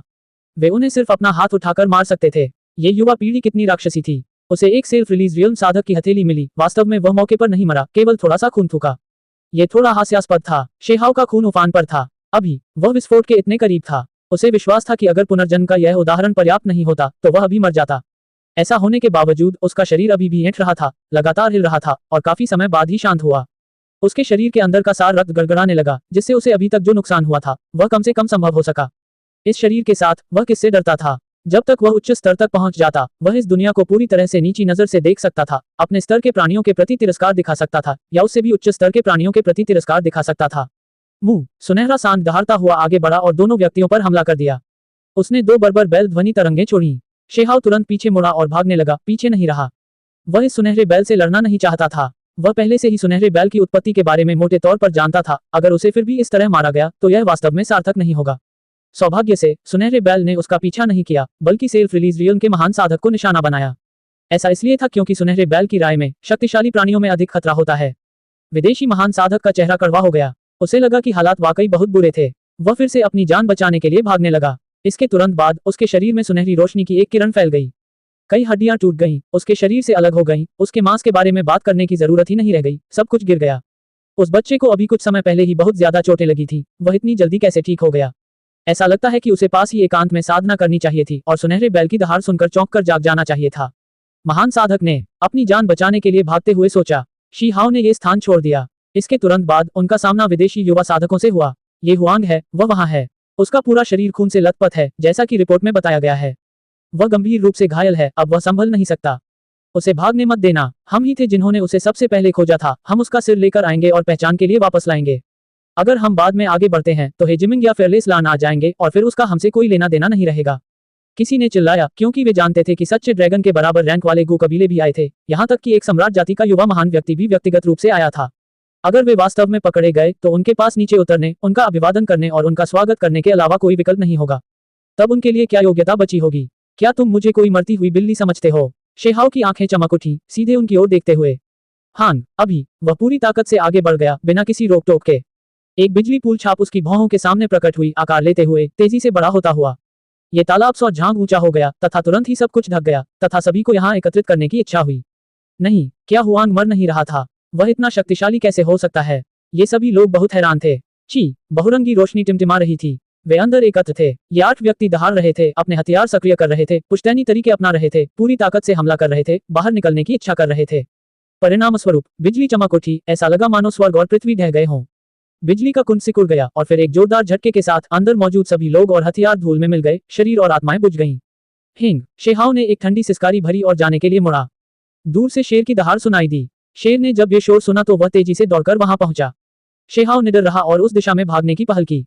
अब जब वह एकांत से बाहर आ गया है तो वह भी जो करना चाहता था वह वास्तव में एक बड़ा नरसंहार करना था। भले ही ये जीव उसे घेरना चाहते थे, लेकिन अब किसी भी तरह का दिखावा करने का क्या मतलब था? वह उन सभी को मिटाने जा रहा था। यह एक शेर था, इसका पूरा शरीर सुनहरे प्रकाश से चमक रहा था, अविश्वसनीय रूप से बहादुर, एक छोटे पहाड़ जैसा शरीर। ये शक्तिशाली और वीरतापूर्ण रूप से पहाड़ की गहराइयों से बाहर निकला था। इसका अयाल पूरी तरह से सुनहरा, मोटा और लंबा था, जो जमीन तक पहुंचने वाला था। निडर शेर, शेहाव की आंखें सिकुड़ गईं। क्या तुम वही हुआंग हो? शेर ने उसे घूर कर देखा, उसकी सुनहरी पुतलियां चमक रही थी और उसमें हत्या करने की नीयत थी। वह सीधे उस पर टूट पड़ा। तुम्हारे सीने में सफेद बालों का एक गुच्छा है, कोई शुद्ध खून वाला निडर शेर नहीं जो अपने वंश का पता लगा सके। तुम काफी नहीं हो, शेहाव ने ठंडे स्वर में कहा। इसके तुरंत बाद पर्वत श्रृंखला के अंदर एक दुनिया को हिला देने वाली शेर की दहाड़ सुनाई दी, जिससे दिव्य औषधि पर्वत श्रृंखला के सभी जीव घबरा गए। धरती कांप उठी और पहाड़ हिल गए, चट्टानें गिरने लगीं। अच्छा नहीं, निडर शेर वंश का एक विशेषज्ञ गिर गया। कोई डर से पीला पड़ गया। कुछ ही देर बाद विशेषज्ञों का एक समूह इस पर्वत श्रृंखला में पहुंचा, जहां उन्होंने निडर शेर के कंकालों के अवशेष देखे। उसके खून से जंगल रंगा हुआ था, पहाड़ की दीवार पर फर बिखरा हुआ था। वहां कई कुचली हुई हड्डियां थीं। हुआंग, मैं तुम्हें व्यक्तिगत रूप से मार डालूंगा। इस समूह में 3 सुनहरे शेर थे, उनमें से एक ने यह बात क्रूरतापूर्वक कही। इस बीच ठीक इसी समय पहाड़ की गहराइयों में एक प्राणी चला आ रहा था। उसकी आंखें इधर उधर घूम रही थीं, मानो वह प्राचीन समय में लौट आया हो, वर्षों पहले के इतिहास पर कदम रखते हुए, इतिहास की लंबी नदी को पार करता हुआ। ये बहुत ही दिव्य और वीर था, अतुलनीय। पूरा शरीर स्वर्ण से बना हुआ था, मानो अमर सोने से बना हो। ये चमकदार और शानदार था। इसके शरीर के चारों ओर दिव्य प्रकाश की एक परत जल रही थी, जो इसे घेरे हुए थी। हर कोई जानता था कि यह वही है जिसने अपने वंश को वापस पाया, असली निडर शेर। ये वास्तव में व्यक्तिगत रूप से आया था। ये सिर्फ एक अफवाह नहीं थी, वास्तव में इस प्रकार का प्राणी था। उसने कुछ नहीं कहा, बस इस जगह के चारों ओर चक्कर लगाता रहा। युद्ध के निशानों को देखने के बाद वह बिना कुछ कहे चला गया। उसी समय शेहाओ फिर से उस भूमिगत गुफा में वापस आया, अंतिम सफलता प्राप्त करने की इच्छा से। हालांकि उसने पाया कि स्वमुक्ति क्षेत्र के महान साधक भी इस स्थान पर प्रवेश कर चुके हैं, वास्तव में इस स्थान को खोज रहे हैं। सौभाग्य की बात केवल ये थी कि इस बार महान साधक ने उस पर ध्यान नहीं दिया। ये कैसी जगह है? यहाँ एक सुनहरा तालाब है। स्वर्ग, एक अनमोल तालाब जो स्वर्ग को चुनौती देने वाले अस्तित्व के तरीकों से बनाया गया है। कोई आश्चर्य नहीं कि वह बच्चा फिर से जीवित हो गया। पता चला कि रहस्य इसी जगह पर था। हाँ, ये वास्तव में महान प्राकृतिक भाग्य है। मैंने आपदा से लाभ उठाया, शायद मैं इस जगह पर एक सच्चा सर्वोच्च प्राणी बन सकूं। वह लगभग पागल हो गया, क्योंकि इस अप्रत्याशित खोज ने उसे बहुत खुश कर दिया। शेहाओ चुपचाप पीछे हट गया, उसकी निगाहें बर्फ की तरह ठंडी थी, अंदर ही अंदर वह उपहास कर रहा था। इस व्यक्ति को मारना ही था, उसे सुनहरे तरल में भीगने नहीं दिया जा सकता था। साथ ही ये बदला लेने के लिए एकदम सही था। अध्याय 1456 मरे हुए शूरवीर। शेहाओ भूमिगत गुफा से बाहर निकल गया और सुनहरे बैल की तलाश शुरू कर दी। अगर वह पास में होता तो वह निश्चित रूप से इस आत्म मुक्ति क्षेत्र साधक को सीधे अनंत नरक में भेज सकता था। दिव्य औषधि पर्वत श्रृंखला शांत नहीं रह सकी। विदेशी साधक आते जाते रहे, समूहों में घूमते रहे, शेहाओ का पता खोजते रहे। बेशक उन्होंने सावधानी से काम किया। कुछ जगहें ऐसी थी जहां वे निश्चित रूप से पैर नहीं रखेंगे, जैसे कि वह जगह जहां ब्लड वाइन ओल्ड एंसेस्टर था, साथ ही काली धुंध में लिपटे दलदल और अन्य जगहें। दिव्य औषधि पर्वत श्रृंखला काफी अनोखी थी। यहाँ कई शक्तिशाली जीव रहते थे, मानो वे चेतना खो चुके हों। वे खतरनाक स्थानों पर छिपे रहते थे, आमतौर पर खुद को प्रकट नहीं करते थे। हालांकि एक बार जब वे पहुंच जाते, उनके क्षेत्रों में प्रवेश करते, तो वे तुरंत बड़ी अराजकता मचा देते। शेहाओ पर्वत श्रृंखला से गुजरा। स्वाभाविक रूप से रास्ते में उसे कई लोग दिखे, लेकिन उसने कोई कार्रवाई नहीं की। ऐसा इसलिए था क्योंकि वह नहीं चाहता था कि कोई अप्रत्याशित घटना घटे, ताकि भूमिगत गुफा में बैठे महान साधक को चौंकाया न जा सके। दिव्य औषधि, जल्दी करो और उसका पीछा करो। सब चौंक गए। उन्होंने सफेद बाग की बेल का एक डंठल देखा। यह जैड की तरह बर्फ की तरह सफेद था। इसकी पत्तियां बागों की तरह थीं, जो चट्टान में जड़ें जमाए हुए थीं और चमकीले रंगों से लहलहा रही थीं। दिव्य औषधि का यह डंठल भाग गया। यह बहुत तेज था, अगर यह धरती पर घूमता तो एक पल में 1000 ली की दूरी तय कर सकता था। शेहाओ भी उसका पीछा करना चाहता था। उसने ये दृश्य एक छिपे हुए स्थान से देखा, लेकिन अचानक उसे लगा कि कुछ ठीक नहीं है। उसने अपनी दिव्य आंखें सक्रिय की और पाया कि दिव्य औषधि थोड़ी अजीब थी। क्या उसके शरीर के चारों ओर मृत्यु ऊर्जा की लहर घूम रही है? वह बहुत करीब था। उसकी स्थिति अन्य साधकों की तुलना में अधिक अनुकूल थी। अगर वह कार्रवाई करता तो उसे पहले ही दवा के इस डंठल को पकड़ने का मौका मिल सकता था। हालांकि वह नहीं हिला। उसे हड्डियों की किताबों में कुछ रिकॉर्डिंग याद आईं। वहां कुछ दिव्य दवाइयां थीं, जिनमें किसी कारण से कुछ भयावह ऊर्जा जुड़ी हुई थी। दिव्य प्रकृति उलट गई थी, उनके अंदर अंडरवर्ल्ड शक्ति थी। अफवाह थी कि यह चीज बहुत भयानक है। अगर गलती से इसे खा लिया जाए तो कोई भी महान व्यक्ति मर सकता है। शेहाओ को इस बात पर यकीन करना थोड़ा मुश्किल लगा। चमत्कारिक दिव्य औषधि पर्वत श्रृंखला में वास्तव में इस तरह की अजीबोगरीब दवा थी। अगर वह थोड़ा और सावधान न होता तो उसे बड़ी मुसीबत का सामना करना पड़ सकता था। यहाँ की कुछ दिव्य औषधियां थोड़ी अजीब थीं। उन्होंने उस चट्टान को देखा और पाया कि अंदर एक दरार थी। अंदर से हल्की सी काली धुंध बाहर निकल रही थी। शेहाओ ने निर्णायक रूप से पीछे हटकर दूर से इन विदेशी साधकों पर नजर रखना शुरू कर दिया। तुम्हें क्या लगता है तुम कहाँ जा रहे हो? सब कुछ उस समय में हुआ जब चिंगारी एक चकमक पत्थर से उड़ती है। उनमें से एक ने एक कीमती कलाकृति बनाई, टिमटिमाते हुए तारकीय कणों से बना एक बड़ा जाल। उसके हाथ के एक झटके से यह बाहर फेंका गया, जिसने स्वर्ग और पृथ्वी को एक विश्व आवरण जाल की तरह घेर लिया। वह चट्टान तुरंत धंस गई, मलबा हर जगह बिखर गया। पहाड़ी क्षेत्र में बड़ी बड़ी दरारें फैल गईं। ये बड़ा जाल तुरंत जमीन में धंस गया, जिससे अंतहीन मिट्टी हिलने लगी। जमीन उसे रोक नहीं सकती थी। ये जाल अविश्वसनीय रूप से मजबूत था, इसे रोकने में कुछ भी सक्षम नहीं था। इस दुनिया की सभी चीजों को पकड़ने में सक्षम था। यह समझना जरूरी था कि दिव्य औषधि पर्वत श्रृंखला बहुत मजबूत थी। एक अनमोल कलाकृति जो अभी भी इस तरह की शक्ति प्रदर्शित कर सकती थी, निश्चित रूप से असाधारण थी। हालांकि कुछ बुरा हुआ।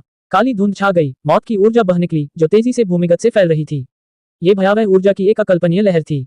ठीक नहीं है, जल्दी करो और जाला वापस खींचो, इसे और मत हिलाओ। अनमोल कलाकृति को त्याग दो, इस जाल को भूल जाओ। किसी ने चिल्लाकर कहा। चेहरे पर पीलापन आ गया, बहुत डर गया। ये दिव्य औषधि पर्वत श्रृंखला उनकी कल्पना से भी अधिक भयानक थी। उन्होंने एक धातु के दरवाजे को लात मारकर तोड़ दिया। धरती उछल पड़ी। विशाल जाल जमीन की सतह से बाहर निकल आया। हालांकि उसके मालिक ने उसे रोक दिया, फिर भी वह थोड़ा देर से आया और जमीन के नीचे से बड़ी मात्रा में सूखी हड्डियां बाहर निकल आईं। सबसे भयानक बात यह थी कि वहां कुछ जंग लगे तांबे के ताबूत थे, जो पहले से ही बहुत ज्यादा जंग खा चुके थे, मिट्टी में मिल चुके थे, बहुत पहले से सड़ चुके थे। उनका सिर्फ थोड़ा सा बाहरी आकार ही बचा था। शेहाओ को आश्चर्य हुआ। दिव्य औषधि पर्वत श्रृंखला भी जरूरी नहीं कि दिव्य और पवित्र स्थान हो। इस तरह की चीजें भूमिगत भी थीं। वह थोड़ा भ्रमित था, उसने छिपकर निरीक्षण करना जारी रखा। उजड़ा हुआ तांबे का ताबूत टूट गया, एक लाश बाहर गिर रही थी। उसकी पीठ के पंख जंग खा चुके थे, पूरा शरीर काला पड़ गया था, लाश की ऊर्जा आसमान में बह रही थी। यह अतुलनीय रूप से भयानक था। अरे, यहाँ ऐसी चीज क्यों है? हम वास्तव में ऐसी ही किसी चीज से टकराए थे। क्या ये दिव्य औषधि पर्वत श्रृंखला नहीं है? ये प्राचीन दफन क्षेत्र नहीं है। विदेशी प्राणियों की आवाजें कांप रही थीं, जो जल्दी ही वापस आ गईं। क्या आप भूल गए? दिव्य औषधि पर्वत श्रृंखला, स्वर्गीय पशु वन और प्राचीन दफन क्षेत्र सभी एक दूसरे से सटे हुए हैं। ये स्पष्ट है कि प्राचीन दफन क्षेत्र से दिव्य औषधि पर्वत श्रृंखला तक फैली भूमिगत नसें हैं, जो जमीन के बहुत नीचे तक जाती हैं। आमतौर पर उन्हें देखा नहीं जा सकता है, लेकिन आज उन्हें खोदकर निकाला गया है। ये सिर्फ एक फटा हुआ तांबे का ताबूत है, यह उतना भयानक नहीं होना चाहिए जितना हम सोचते हैं। ज्यादा से ज्यादा इसमें कोई ज़ॉम्बी होगा, मरे हुए शूरवीर या ऐसी कोई चीज नहीं। किसी ने कहा, ये हिली नहीं है, यह एक निम्न स्तर की प्राचीन लाश है, इसमें कोई चेतना तो होनी ही चाहिए। किसी ने थोड़ी देर तक इसकी जांच की तो राहत की सांस ली गई। सभी लोग रुक गए, अब उन्हें घबराहट महसूस नहीं हो रही थी। लेकिन इतनी भयानक शव ऊर्जा क्यों फैली? किसी ने अविश्वसनीय रूप से भ्रमित होकर कहा, यह संभवतः प्राचीन दफन क्षेत्र की शाखा शिरा से निकला है और इसका इस शव से कोई संबंध नहीं है। एक अन्य व्यक्ति ने बताया, यह स्पष्ट था कि उन्हें प्राचीन दफन क्षेत्र के प्रति बहुत अधिक भय था। इन सभी वर्षों में उन क्षेत्रों की खुदाई करने के बाद उन्होंने पाया कि यह एक अत्यंत शक्तिशाली सभ्यता थी। जो कोई भी इस सभ्यता के बारे में थोड़ा भी सीखता, उसे ऐसा लगता कि उनकी दिव्य शक्ति ने अतीत और वर्तमान को झकझोर दिया है। कुछ लोग तो ये सोचते थे कि उनका बहुत पहले ही सफाया हो चुका है, उनकी विरासत अब अस्तित्व में नहीं रही। हालांकि अभी भी कुछ लोग ऐसे थे जो एक अत्यंत अजीब दृष्टिकोण रखते थे। उनका मानना था कि प्राचीन दफन क्षेत्र कभी भी नष्ट नहीं हुआ था। इसके विपरीत, ये वास्तव में वही स्थिति थी जिसे उन्होंने बनाए रखा था, जीवित नहीं, लेकिन लाशें भी नहीं। यह इस हद तक था कि कुछ अमर अस्तित्व भी इस तरह सोचते थे। इसके अलावा बेजोड़ प्राचीन पूर्वज शुतुओं ने पहले एक अजीब बात कही थी। प्राचीन दफन क्षेत्र उनके इस दुनिया के स्रोत से संबंधित हो सकता है। सभी जानते थे कि अनलान शुतुओं, इन व्यक्तियों के पास अविश्वसनीय उपलब्धियां थीं, जो एक से अधिक महान युगों में अस्तित्व में थे। हालांकि वे अभी भी अपनी चरम अवस्था में थे, इस दुनिया में सबसे ऊंचे स्थान पर थे। बहुत से लोगों ने पहले सुना था कि पिछले महान युग से ही वे प्राचीन कब्रिस्तान क्षेत्र की सावधानीपूर्वक खोज कर रहे थे। इतने सालों के बाद उन्होंने निश्चित रूप से कुछ चौंकाने वाली खोजें की। ये लोग चुपचाप बातें करते हुए इन रहस्यों पर चर्चा कर रहे थे। शेहाओ ने सब कुछ साफ साफ सुना। वह अविश्वसनीय रूप से हैरान था, उसे ऐसा लग रहा था जैसे अब उसके सामने एक दरवाजा आ गया है। भविष्य में उसे निश्चित रूप से उस चीज का सामना करना था जो इस दरवाजे के पीछे छिपी थी। अचानक काली धुंध की लहर उठी। फटे हुए तांबे के ताबूत के अंदर का प्राणी उठ बैठा, उसके सड़ते हुए पंख खुल गए, जिससे आकाश और धरती ढक गई। उसकी आंखें अचानक खुल गईं, जिससे चांदी की चमक की दो धारियां निकल आईं। वह जगह स्याही की तरह काली थी, केवल उसकी भयावह रूपरेखा दिखाई दे रही थी। वह जमीन से उठ खड़ा हुआ, बर्फ की तरह ठंडी चांदी की दो आंखें भी दिखाई दे रही थीं, जो इस दिशा में देख रही थीं। अच्छा नहीं है, इसमें चेतना है। यह एक मरा हुआ शूरवीर है, कोई सामान्य ज़ॉम्बी नहीं। जल्दी करो और भागो। विदेशी प्राणी सामान्यतः अत्यंत अहंकारी थे, लेकिन जब उनका सामना इस विचित्र प्राचीन शव से हुआ, तब भी वे इस हद तक भयभीत हो गए कि वे उसका सामना करने की हिम्मत नहीं जुटा पाए और सीधे अपनी जान बचाने के लिए भागने लगे। ऐसा इसलिए था क्योंकि प्राचीन दफन क्षेत्र से बहुत कम ही मरे हुए शूरवीरों को खोदा गया था। वे जीवित प्राणी थे, या शायद जीवित लाशें। उनके पास दुनिया को हिला देने वाली ताकत थी। जब तक कि कोई सर्वोच्च प्राणी कार्रवाई न करे, वे अजेय थे। इसके अलावा यहाँ उच्च स्तर के मरे हुए शूरवीर भी थे, जिन्हें केवल अमर अस्तित्व वाले ही वश में कर सकते थे। उस समय एक अफवाह थी कि प्राचीन दफन क्षेत्र से खुदाई करके एक रहस्यमय मरे हुए शूरवीर को निकाला गया था। इसने अपनी खुदाई में भाग लेने वाले सभी विशेषज्ञों को मार डाला। इसके अलावा इस मामले में भाग लेने वाले 3 राजा कुलों को मिटाने के लिए लाखोली की यात्रा की। इस मामले ने सभी कबीलों के उच्च स्तर को झकझोर कर रख दिया। हालांकि बाद में इसे दबा दिया गया, इसे ज्यादा फैलने नहीं दिया गया, फिर भी कुछ जानकारी लीक हो गई। यह अफवाह थी कि बाद में शुतुओं ने व्यक्तिगत रूप से कार्रवाई की और उसके बाद ही इस मरे हुए शूरवीर को दबा दिया गया और मार दिया गया। ये वास्तव में उस लड़ाई में था कि शुतुओं और अनलान ने प्राचीन दफन क्षेत्र के प्रति गहरी समझ विकसित की। हालांकि उस युद्ध के बाद से प्राचीन दफन क्षेत्र की खुदाई धीमी हो गई और कोई भी वंश जल्दबाजी में कोई कदम उठाने का साहस नहीं कर सका। ऐसा इसलिए था क्योंकि शुतुओं ने सीधे उस मरे हुए शूरवीर का दमन नहीं किया था, बल्कि एक लड़ाई लड़ी थी जो कुछ समय तक चली थी। हांग, सड़े हुए पंख हिल रहे थे, आकाश और धरती को चीर रहे थे। इस मरे हुए शूरवीर की शक्ति बहुत बड़ी, अकल्पनीय, यहाँ तक कि एक स्वमुक्ति क्षेत्र के महान साधक से भी अधिक दुर्जय थी। युवा पीढ़ी के लिए यह बहुत घातक था। उनके पास इसका विरोध करने का कोई रास्ता नहीं था। विदेशी साधक पीछे मुड़े और भाग गए। मरे हुए शूरवीरों का सीधे सामना नहीं किया जा सकता था। एक बार वे चौंक गए और धरती को तोड़ दिया, तो यह निश्चित रूप से एक महान नरसंहार को जन्म देगा, उन सभी को काट देगा जो इसके आराम को बाधित करते हैं। उनके चेहरे पर पीलापन छा गया और वे अपनी जान बचाने के लिए भागने लगे। ऐसा इसलिए क्योंकि उस समय उन सभी को उस मरे हुए शूरवीर से जुड़ी किंवदंतियां याद आ रही थीं। अतीत में एक मरे हुए शूरवीर की वजह से 3 महान राजा कुलों का सफाया हो गया था। ये कितना भयानक मामला था। यहाँ तक कि तीनों कुलों के पुराने पूर्वजों का भी पूरी तरह से कत्ल कर दिया गया था, एक भी व्यक्ति जीवित नहीं बचा। वहां तत्काल ही युवाओं को मार दिया गया, उन्हें एक बड़े से हाथ से पकड़कर मांस के पेस्ट में कुचल दिया गया, बदले की कोई गुंजाइश नहीं थी। तभी लगातार करुण चीखें गूंजने लगी। तुरंत ही 7 या 8 शक्तिशाली व्यक्ति मारे गए और यह सब एक सांस लेने में लगे समय में ही समाप्त हो गया। दौड़ना, बाकी लोग चीखने लगे और सभी दिशाओं में भाग गए। वहां बहुत से लोग थे, वे सब तितर बितर हो रहे थे। इस मरे हुए शूरवीर की पुतलियां चांदी जैसी सफेद थीं, भयानक रूप से ठंडी। वह एक कदम आगे बढ़ा, उनका पीछा करते हुए। शी हाओ भी चुपके से चला गया, लेकिन जाने से पहले उसने एक विदेशी प्राणी को पकड़ लिया और फिर तेजी से दूर चला गया।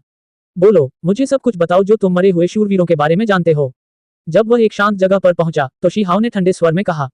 विदेशी युवक की त्वचा काफी सख्त थी। हालांकि वह अपनी जान बचाने के लिए भाग रहा था, बहुत डरा हुआ था, लेकिन जब शी हाओ ने उसे पकड़ लिया तो वह शांत हो गया, कुछ भी बोलने को तैयार नहीं था।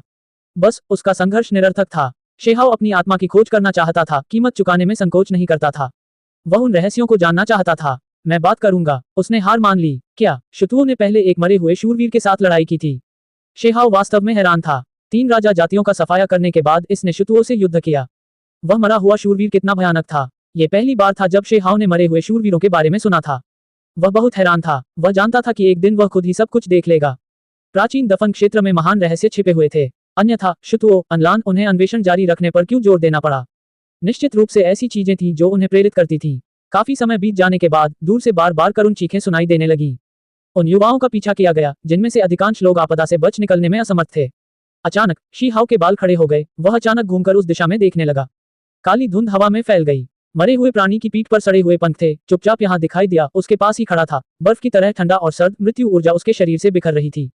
यह इतना तेज है, ये बहुत अजीब है। शी हाओ चिंतित था। जहां तक उसके सामने खड़े विदेशी किसान का सवाल है तो उसके चेहरे पर मुस्कान नहीं रही। वह कुछ नहीं बोला, बस आगे की ओर देखता रहा। शी हाओ ने आह भरी। इस समय दिव्य औषधि पर्वत श्रृंखला में वास्तव में बहुत सारे खतरे थे। खतरनाक स्थितियां लगातार सामने आ रही थीं। खतरे वाले स्थानों में प्रवेश करना इतना आसान नहीं था। उसके पास कोई विकल्प नहीं था। उसने अपनी अनंत तलवार कोर निकाली और उसका उपयोग खुद को बचाने के लिए किया और उस मरे हुए शूरवीर का सामना किया। हालांकि कुछ अप्रत्याशित हुआ। जब मरे हुए शूरवीर ने तलवार के इस कोर को देखा तो उसकी पुतलियां 2 चांदी सफेद दरारों में सिमट गईं, शरीर थोड़ा कांपने लगा। फिर वह सचमुच घुटनों के बल बैठ गया, इस तलवार के आगे झुककर प्रणाम करने लगा। अध्याय 1457 तलवार कोर का रहस्य। शी हाओ चौंक गया। वह वहीं खड़ा रहा, पूरी तरह से स्तब्ध। इस तरह की बात वास्तव में हुई थी। ये झुकना था। इस तलवार के कोर की उत्पत्ति किस तरह की थी? वह मरा हुआ शूरवीर विचित्र, रहस्यमय, शक्तिशाली था। ऐसा प्राणी जो विदेशी प्राणियों को भी भय से कांपने पर मजबूर कर देता था, उनके हाव भाव बदल देता था। आज एक शक्तिशाली मरा हुआ शूरवीर परेशान था, फिर भी अंत में वास्तव में इस प्रकार का प्रदर्शन हुआ। उसका आकार वीर था, उसकी ऊंचाई एक झांक जितनी थी, उसकी पीठ पर विशाल सड़े हुए पंखों की जोड़ी थी। काली धुंध छा रही थी, मानो कोई राक्षसी देवता नरक से निकल कर आया हो। इसमें कोई संदेह नहीं कि यह मरा हुआ शूरवीर बहुत शक्तिशाली था। इसकी चांदी की पुतलियां ब्लेड की तरह थीं, जो दूर से भी मांस में दर्द महसूस कराती थीं, मानो वह फटकर फट जाएगा। शी हाओ के बंदी, विदेशी युवा साधक की अभिव्यक्ति फीकी पड़ गई। उसमें कोई रंग नहीं था। वह पूरी तरह से डरा हुआ था। इसके तुरंत बाद उसकी नजर में शी हाओ एक राक्षस राजा बन गया। यहाँ तक कि एक मरे हुए शूरवीर ने भी उसके सामने सिर झुकाया। ये पूरी तरह से सभी तर्कों के विरुद्ध था। उसके बाल तुरंत खड़े हो गए। ऐसा इसलिए था क्योंकि उसे शी हाओ ने जमीन पर फेंका था। जिस कोण से वह देख रहा था वह अलग था।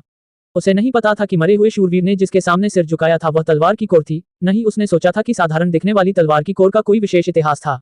उसने देखा कि शी हाओ शांति से खड़ा था, मरे हुए शूरवीर को देख रहा था, उसे झुकने दे रहा था। इस बीच वह खुद बेहद शांत और बेहद घमंडी बना रहा, यहाँ तक कि बिल्कुल भी नहीं हिला। वास्तव में शी हाओ का शरीर कठोर हो गया था। उसे इस परिणाम की कभी उम्मीद नहीं थी, इसलिए वह नहीं जानता था कि कैसे प्रतिक्रिया करनी है। अचानक उसका मन कांप उठा। ठंड की लहर और जानलेवा ऊर्जा का एहसास हुआ। उसने तुरंत खुद को बचाने के लिए तलवार को अपने सामने घुमाया। ऐसा इसलिए था क्योंकि इस मरे हुए शूरवीर के झुकने के बाद उसने अचानक अपना सिर उठाकर शी हाओ को देखा। वे चांदी की आंखें बहुत चमकीली थी, थोड़ी गहरी। इसके अलावा जानलेवा ऊर्जा की एक लहर थी जो हवा में व्याप्त थी। तेज हवाएं गरज रही थी, आसमान में काली धुंध छा रही थी। इस मरे हुए शूरवीर ने सीधे अपना बड़ा हाथ बढ़ाया जो स्याही की तरह काला था, आगे बढ़कर शी हाओ के खिलाफ निर्णायक रूप से कार्रवाई की। तलवार कोर के प्रति उसका सम्मान पूरी तरह से अलग मामला था। भले ही वह तलवार कोर का सम्मान करता था, लेकिन उसे शी हाओ के लिए कुछ भी महसूस नहीं हुआ, बल्कि वह तो उसे सीधे मार डालना चाहता था। शी हाओ ने तलवार की कोर लहराई और जल्दी से पीछे हट गया। उसने शुरू से ही बहुत कुछ पाने की उम्मीद नहीं की थी। वह जानता था कि बच निकलना इतना आसान नहीं होगा। एक महान मरे हुए शूरवीर से उसके सामने झुकने की उम्मीद करना यथार्थवादी नहीं था।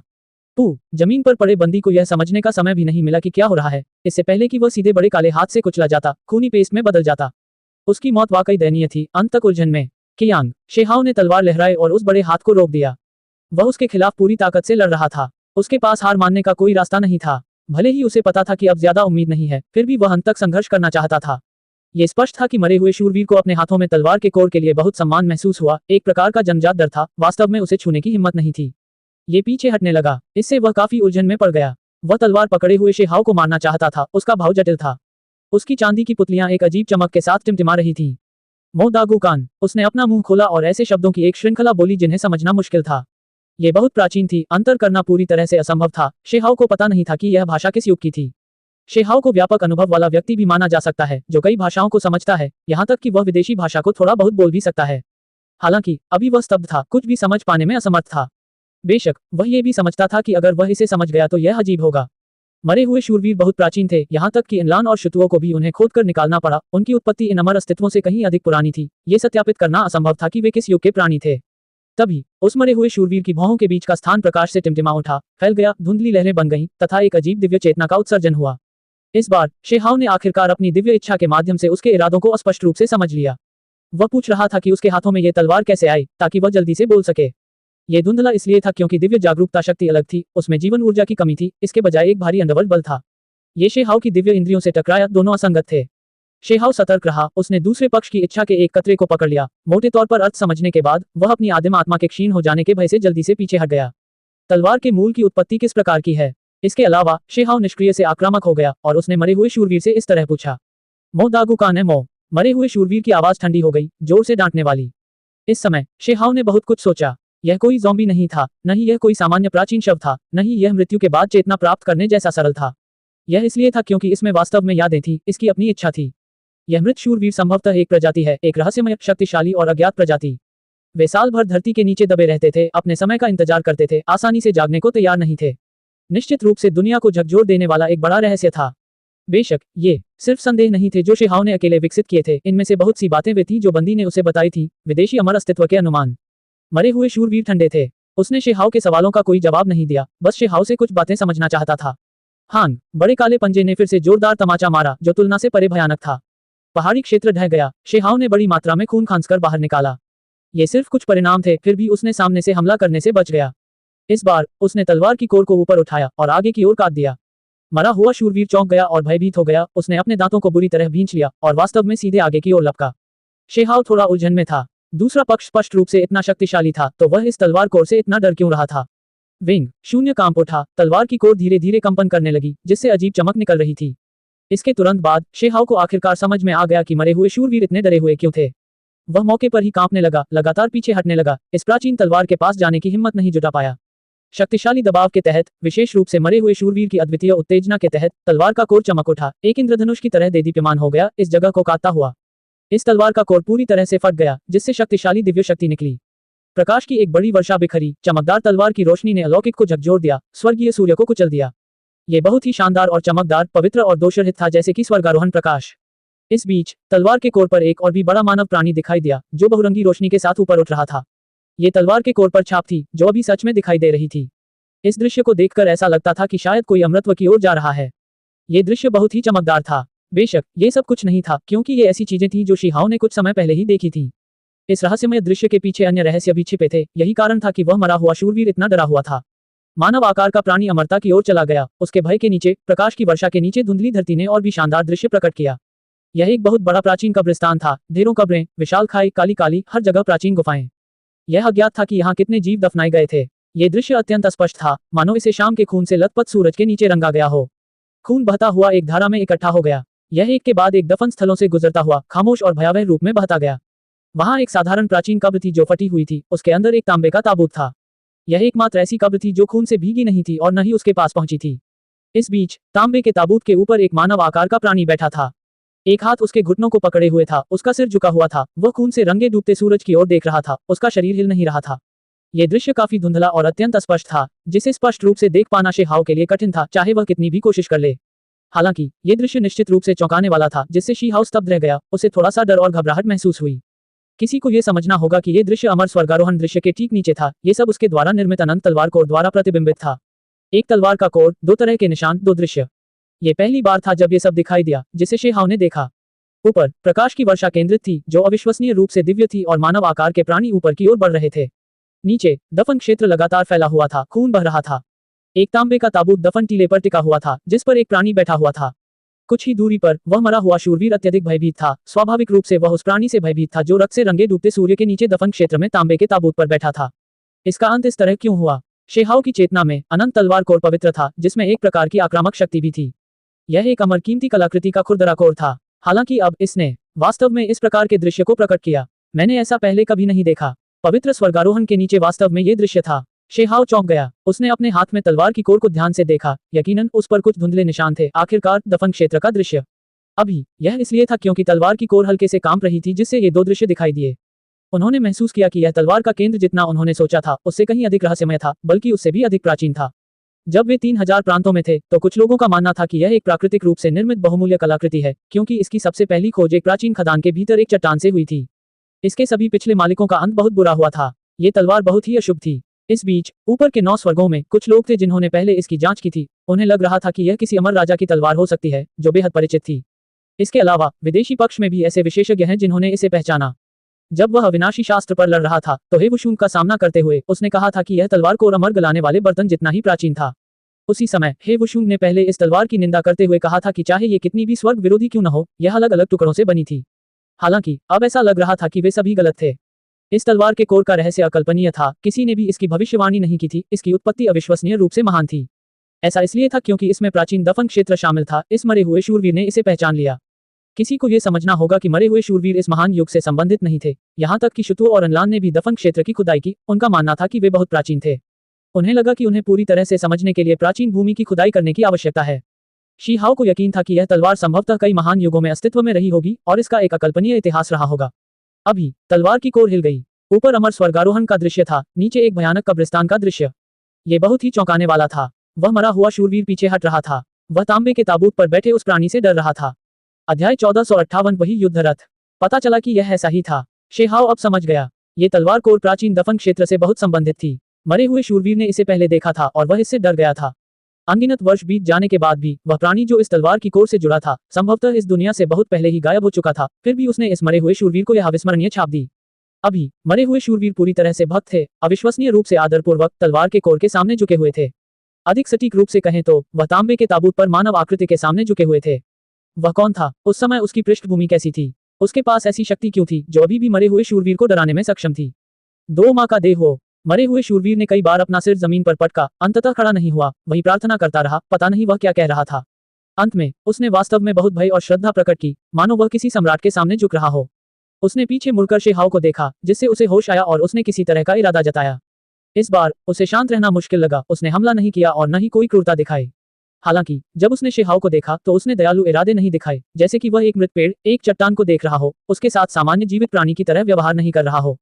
शेहाओ ने उसका इरादा समझ लिया।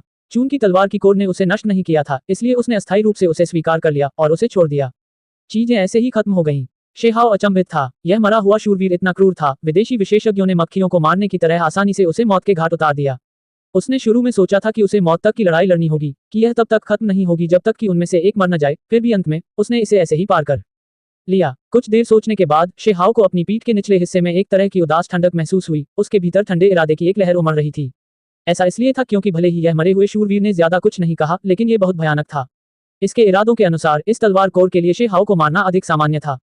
ये वास्तव में मानता था कि यह केवल एक अस्थायी शांति थी। इसने जो कहा उसके अनुसार यह तलवार कोर अत्यंत क्रूर होनी चाहिए कि इसे पकड़ने वाला हर व्यक्ति मर जाएगा। शेहाओ सचमुच कुछ पल के लिए उलझन में पड़ गया कि इस तलवार के कोर का क्या करे। क्या उसे इसे फेंक देना चाहिए या इसे अपने पास ही रखना चाहिए? ये चीज निश्चित रूप से अशुभ थी। उसने उन प्राणियों के बारे में सोचा जिन्होंने पहले इस तलवार कोर को प्राप्त किया था। उनमें से किसी का भी अंत अच्छा नहीं हुआ, खासकर इसके अंतिम मालिक 5 क्राउन किंग का। अंत में वह एक दयनीय मौत मर गया, एक जीवित लाश बन गया, उस खून से लथपथ काले प्राचीन जहाज पर दिखाई दिया। बोलने के बाद यह मरा हुआ शूरवीर बिना समय बर्बाद किए पलटा और चला गया। अरे तुम कहाँ जा रहे हो? शेहाओ चौंक गया। ये बस ऐसे ही चला गया, उसे चौंकाते हुए। वे अभी भी मौत से लड़ रहे थे, फिर भी अंत में ये बहुत शांति से समाप्त हुआ। मैं वहीं जा रहा हूँ जहाँ मुझे जाना है। यह एक बहुत ही सरल उत्तर था। वह रुका नहीं, उसकी चाल धीमी थी। वह दूर तक घना काला कोहरा लेकर जा रहा था। यह ऐसे ही खत्म हो गया। शेहाओ ने तलवार की कोर पर हाथ फेरा। इस समय तलवार का कोर बहुत पहले ही शांत हो चुका था। चाहे वह आरोही प्रकाश हो या रक्त से लथपथ दफन क्षेत्र का तांबे का ताबूत और उस पर बैठा मानव प्राणी, वे सभी गायब हो गए। रुको, शेहाओ ने अचानक कहा। क्या है? मरे हुए शूरवीर ने रुककर कहा। यह अभी भी तलवार के कोर की वजह से था, जिससे वह निर्णायक नहीं लग रहा था, थोड़ा अनिच्छुक, जैसे कि उसे कुछ याद आ रहा हो। बेशक दोनों की बातचीत सामान्य शब्दों के जरिए नहीं, बल्कि ईश्वरीय इच्छा के जरिए हुई थी। ऐसा इसलिए था क्योंकि महान युग में बहुत अंतर था। ऐसा कोई तरीका नहीं था जिससे दोनों एक दूसरे को समझ सकें। हकीकत में दिव्य चेतना के साथ संवाद करना भी थोड़ा मुश्किल था, क्योंकि उनके पास अलग अलग शक्तियां थी जो परस्पर एक दूसरे को खा जाती थी। ये बेहद भयानक था। एक भी गलती से एक पक्ष को चोट लग सकती है। यहाँ तक कि दिव्य इंद्रियों में भी मृत्यु ऊर्जा, अधोलोक शक्ति होने के कारण यह मरे हुए शूरवीर वास्तव में भयावह था। शेहाव के पास अपने शरीर के क्षरण के भय से उसे दैवीय शक्ति से बचाने के अलावा कोई विकल्प नहीं था। तुम ऐसे ही जा रहे हो। तुम नहीं जानना चाहते कि तलवार का कोर मेरे हाथों में कैसे आया। शेहाव ने कहा। वह दूसरे पक्ष को पीछे रखने की कोशिश कर रहा था, इस मरे हुए शूरवीर से और अधिक रहस्य जानने की इच्छा रखता था। बोलो। मरे हुए शूरवीर के शब्द सरल थे, उसने केवल यही एक शब्द कहा। शेहाव ने अपनी आंखें घुमाने की इच्छा को सहन किया। यह मरे हुए शूरवीर, जो ऐसा लग रहा था जैसे वह नरक से रेंग कर बाहर आया हो, बहुत सीधा था, वास्तव में एक मूर्ख की तरह, जिसके साथ संवाद करना असंभव था। चलो जानकारी का आदान प्रदान करते हैं। मैं सबसे पहले बताऊंगा कि मैंने तलवार का कोर कैसे प्राप्त किया, और फिर तुम मुझे बताओ कि इसका वास्तव में कैसा अतीत है। शेहाव ने कहा। वह वास्तव में इस तलवार के कोर के बारे में चिंतित था। इसे अपने पास रखने से बड़ी शिकायत हो सकती थी। वह वास्तव में इसके अतीत के बारे में जानना चाहता था।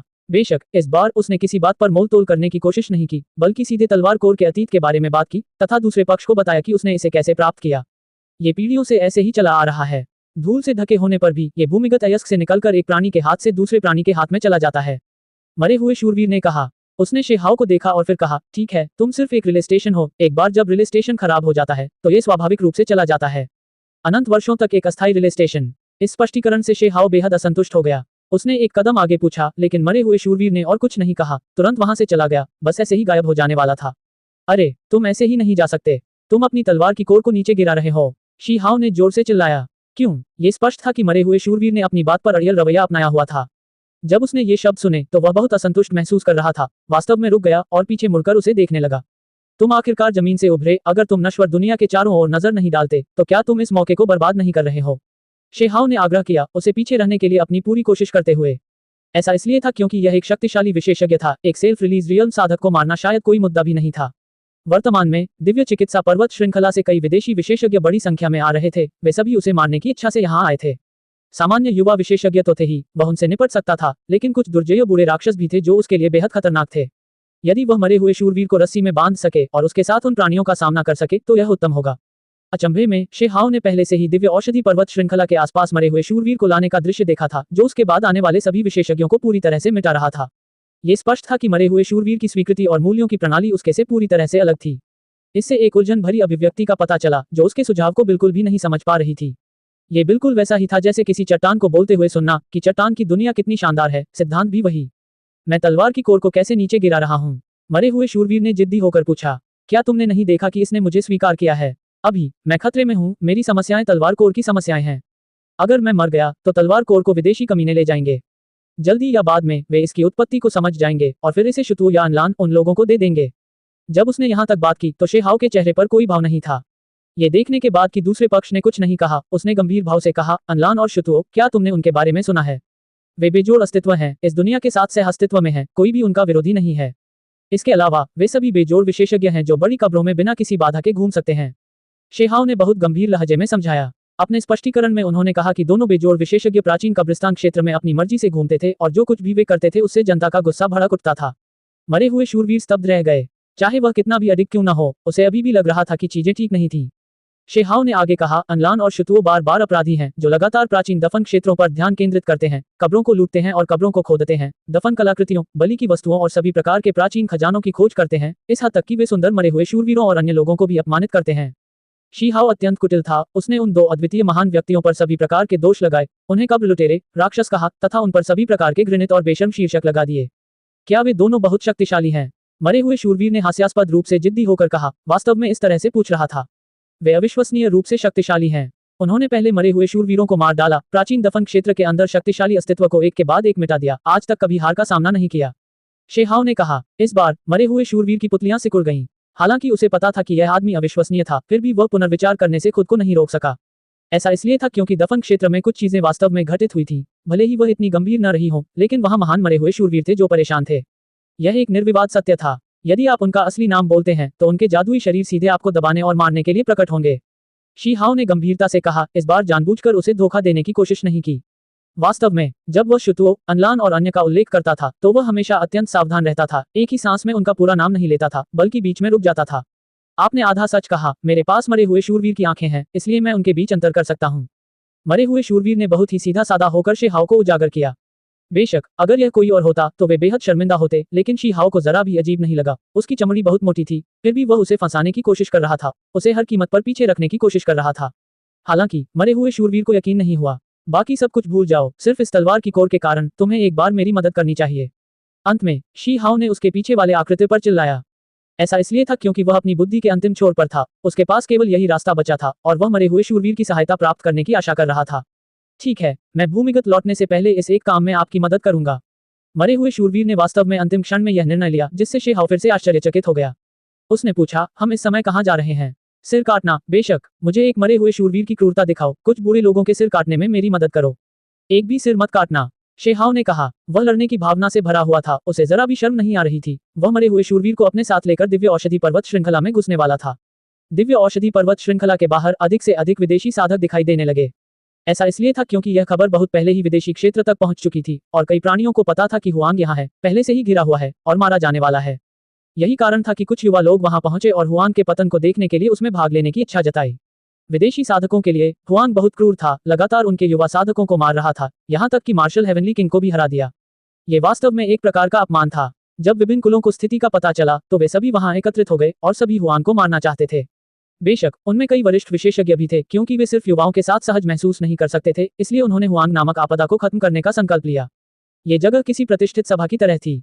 सभी तरह के महान कुलों के लोग आए हुए थे। वे एक दूसरे को देख रहे थे, सभी एक दूसरे से परिचित थे। वह कौन है? भौहों के बीच 9 आंखें हैं, बहुत अजीब है, मैंने पहले कभी किसी जाति के बारे में नहीं सुना जिसमें ये विशेषताएं हों। पर्वत श्रृंखला के बाहर विदेशी साधक आपस में चर्चा कर रहे थे। उन्होंने एक अजीब बुजुर्ग को देखा। वह है 9 आंखों वाला दाववादी, एक महान वरिष्ठ व्यक्ति। उसने 9 आंखों वाली दिव्य क्षमता, असाधारण जादुई शक्ति, अपनी पीढ़ी में बेहद प्रसिद्ध की खेती की। पहाड़ के बाहर कुछ बड़े नाम दिखाई दिए, जिससे चर्चा शुरू हो गई। यहाँ पिछले युगों के कुछ विशेषज्ञ, उनका एक पूरा समूह, सभी यहाँ उपस्थित थे। मुझे लगता है कि इस बार चीजें थोड़ी अजीब हैं। ये सिर्फ हुआंग को मारने के लिए है, तो इतने सारे प्रसिद्ध वरिष्ठ लोग क्यों आए हैं? क्या ऐसा हो सकता है कि वे कोई बड़ी मछली पकड़ना चाहते हों? कुछ लोग संदिग्ध हो गए। उसी समय शेहाओ पहाड़ों में घूम रहा था। उसने अपनी मुट्ठियां लहराई और जोर से चिल्लाया, मारो मारो, मार डालो उन सबको। वह मरे हुए शूरवीर का नेतृत्व कर रहा था तथा वहां आने वाले सभी महान विदेशी विशेषज्ञों का सफाया करने की तैयारी कर रहा था। अध्याय 1459 नरसंहार का आरंभ। एक मरे हुए शूरवीर के साथ शेहाओ आत्मविश्वास से भरा हुआ था। जब तक कोई सर्वोच्च प्राणी नहीं आता, उसे किसी भी घुसपैठिए से डर नहीं था, वह बस उन सभी को मार देगा। बड़े पहाड़ों में कई जीवों के कदमों के निशान देखे जा सकते हैं।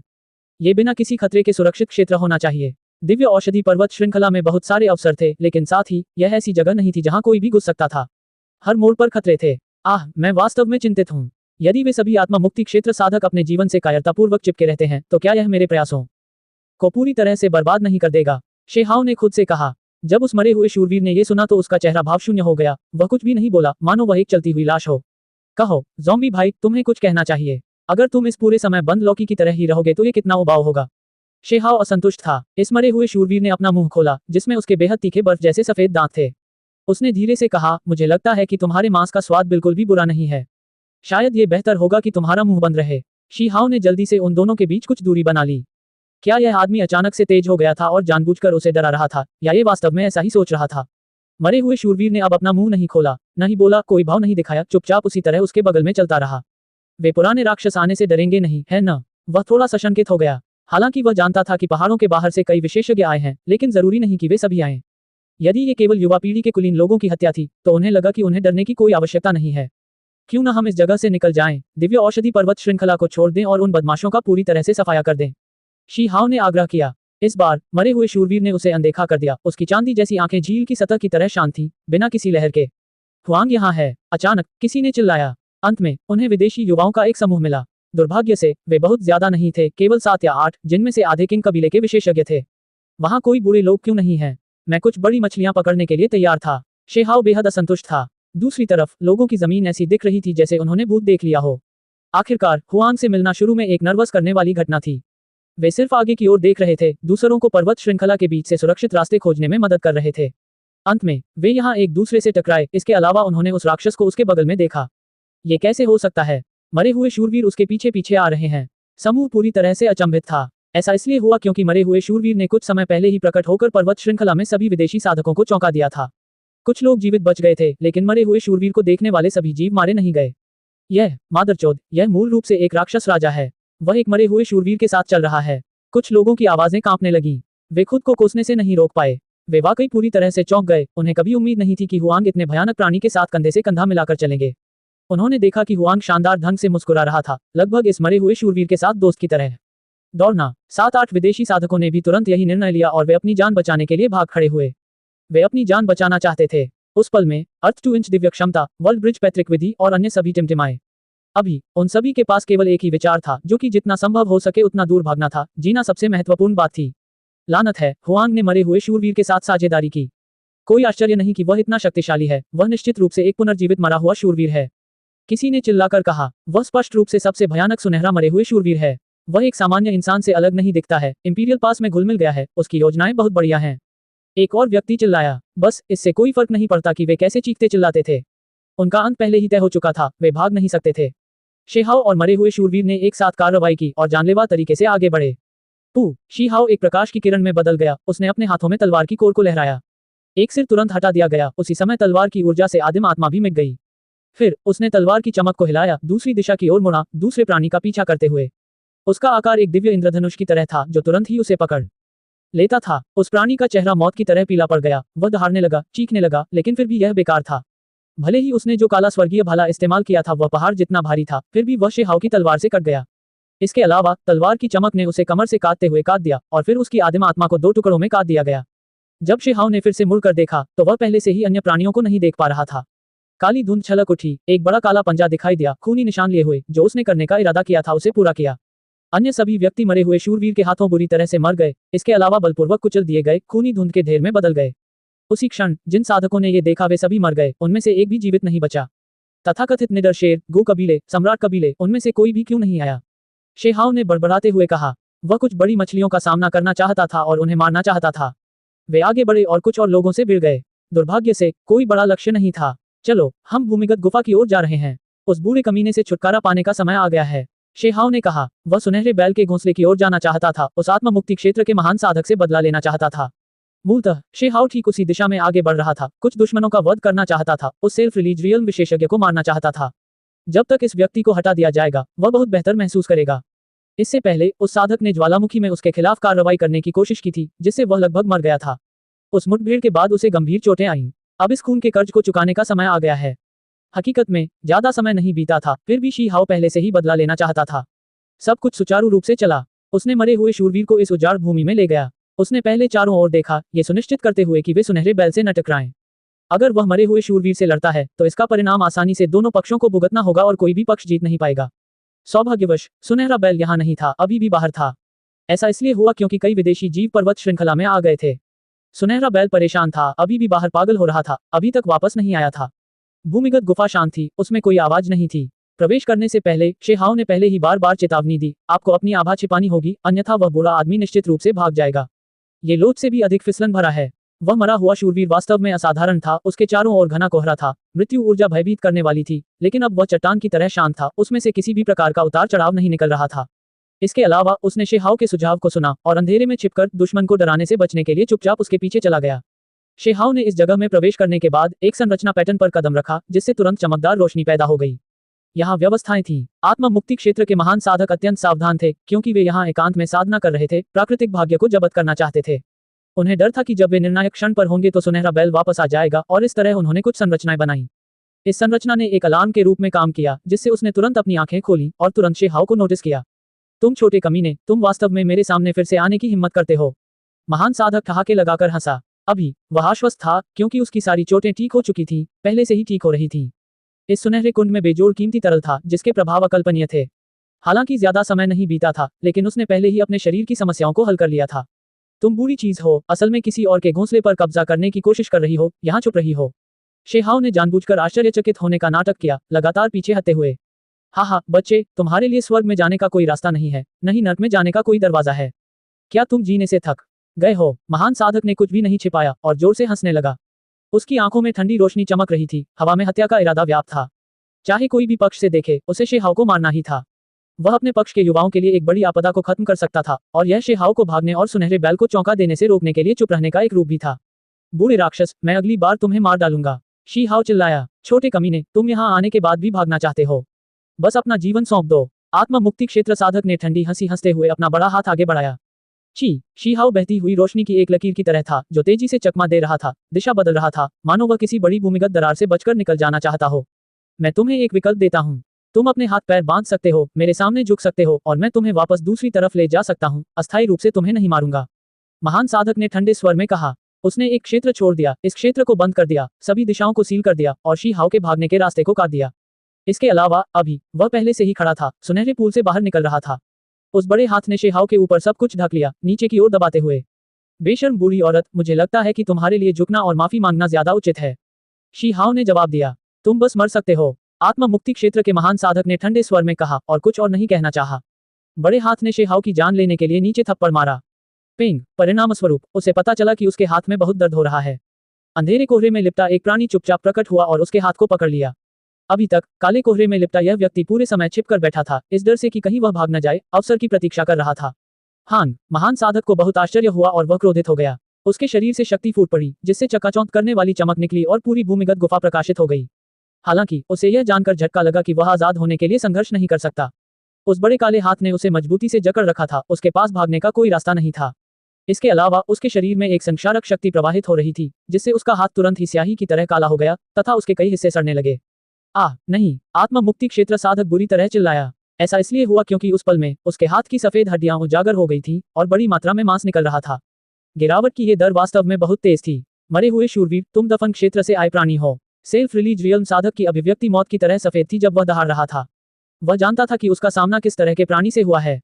जब किसी की ताकत उसके स्तर पर पहुंच जाती है तो वह स्वाभाविक रूप से मरे हुए शूरवीरों के बारे में औसत व्यक्ति की तुलना में अधिक समझ रखता है और गहराई से जानता है कि इस प्रकार का प्राणी कितना भयानक है।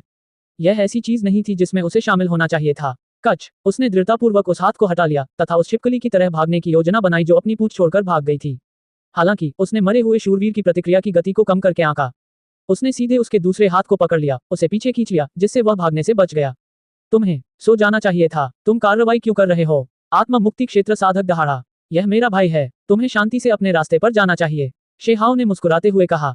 कसम भाई मेरी गांड। स्वमुक्ति क्षेत्र के महान साधक घृणा से भरे हुए थे। उसी समय वह बहुत हैरान था। हुआंग नाम का ये युवक बहुत अजीब था, वास्तव में एक मरे हुए शूरवीर के साथ चलने में सक्षम था। मरे हुए शूरवीर ने तुरंत घातक प्रहार नहीं किया, लेकिन महान साधक का शरीर सड़ रहा था, सड़ा हुआ मांस लगातार उसकी हड्डियों से गिर रहा था। महान साधक ने उग्रता से दहाड़ लगाई, पागलों की तरह भागने की कोशिश की, लेकिन ये बेकार था। उसका पूरा शरीर ऐसा हो गया, मांस गिरने लगा। वह जानता था कि वह मरे हुए शूरवीर के अभिशाप से दूषित हो चुका है। इससे बच पाना असंभव था, कम से कम उसकी वर्तमान अवस्था में। एक बार जब वह इसे छूता तो उसका मांस सूख जाता और वह मर जाता। महान साधक की आंखें चमक उठी, उसका चेहरा पहले से ही घावों से भरा हुआ था। उसने शीहाओ को क्रूरता से देखा। वह जानता था कि यह सब इसलिए हुआ क्योंकि युवक ने मरे हुए शूरवीर को यहां तक पहुंचाया था, जिससे उसकी सारी उम्मीदें खत्म हो गई थीं। मार डालो। महान साधक के मुंह से तलवार की रोशनी निकली। वह शीहाओ को मारना चाहता था, उसे अपने साथ नीचे ले जाना चाहता था। धिक्कार है। मरे हुए शूरवीर ने अपनी उंगली छोड़ी, मृत्यु ऊर्जा बह निकली। तलवार की रोशनी की वह लकीर तुरंत टूट गई। कुछ भी अप्रत्याशित होने से रोकने के लिए उसे मार डालो, शीहाओ ने कहा। वह मरा हुआ शूरवीर सरल और क्रूर था, उसने महान साधक का सिर मरोड़ दिया, सड़ा हुआ खून सभी दिशाओं में उड़ रहा था। तलवार की रोशनी टिमटिमाने लगी। शीहाओ ने कार्रवाई की, तलवार ने स्वमुक्ति क्षेत्र साधक के माथे पर वार किया, जिससे उसकी क्षत विक्षत आदिम आत्मा नष्ट हो गई। अंतिम दयनीय चीख के बाद महान साधक मारा गया, उसका मांस सड़ गया, आदिम आत्मा खंडित हो गई, यही मारा गया। एक महान साधक ऐसे ही मारा गया। क्या वे सभी आए? मैं वास्तव में इसका इंतजार कर रहा हूँ। आप सभी मुझे मारने के लिए दिव्य चिकित्सा पर्वत श्रृंखला में आए हैं, इसलिए मैं आप सभी को एक एक करके दफना दूंगा, शीहाओ ने धीरे से कहा। अध्याय 1460 मां जड़। ये जगह वाकई बुरी नहीं है, मैं यहाँ एकांत में साधना करना चाहता हूँ, शीहाओ ने बड़बड़ाते हुए कहा। वह सुनहरे कुंड को घूरता रहा और बाद में इस्तेमाल करने के लिए अमृत का एक और बर्तन इकट्ठा करता रहा। दूर से सुनहरे बैल की चीख सुनाई दी। वह अमर स्वर्ण प्राणी आसपास भटकता हुआ पहले से ही वापस लौट रहा था, क्योंकि वह पूरे समय महान साधक का पीछा कर रहा था। उसकी खोज उसे वापस उसके घोंसले तक ले गई। चलो चलें। शीहाओ सुनहरे बैल से टकराना नहीं चाहता था। मरे हुए शूरवीर के साथ भी एक बार जब वे एक दूसरे से टकरा गए तो ये कहना मुश्किल था कि कौन किसको मारेगा। ऐसा इसलिए था क्योंकि उस सुनहरे बैल को अमर तरीकों से पुनर्जीवित किया गया था। हालांकि यह अभी भी एक प्रारंभिक अवस्था में था, अतीत से तुलना करने के लिए सामान्य लोगों की तुलना में यह अभी भी बेहद भयानक था। मरे हुए शूरवीर उदासीन रहे, पूरे समय शांत रहे। एक महान साधक को मारने के बाद भी उनके मूड में कोई उतार चढ़ाव नहीं दिखा, मानो वह एक सूखा हुआ खंभा हो। फिर भी वह अभी भी शीहाओ का पीछा कर रहा था। दोनों जल्दी से वहां से चले गए और दूर की पर्वत श्रृंखला में प्रवेश कर गए। वह दिव्य देवता वृक्ष कहाँ है? शीहाओ ने चारों ओर देखा। ठीक इसी क्षेत्र में एक प्राचीन वृक्ष था। उसके दृष्टिकोण से यह वृक्ष दिव्य औषधियों से भी अधिक मूल्यवान था। मरे हुए शूरवीर ने कुछ नहीं कहा, बस शीहाओ के पीछे चलता रहा।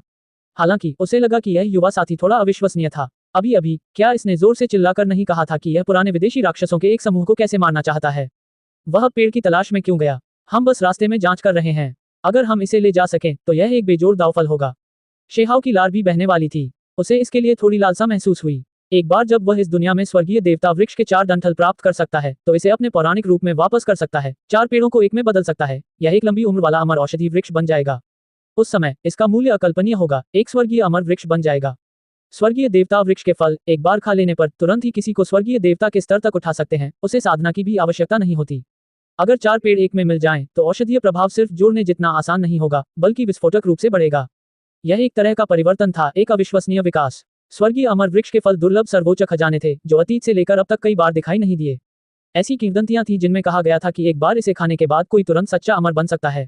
आखिर यह कैसी अकल्पनीय शक्ति थी?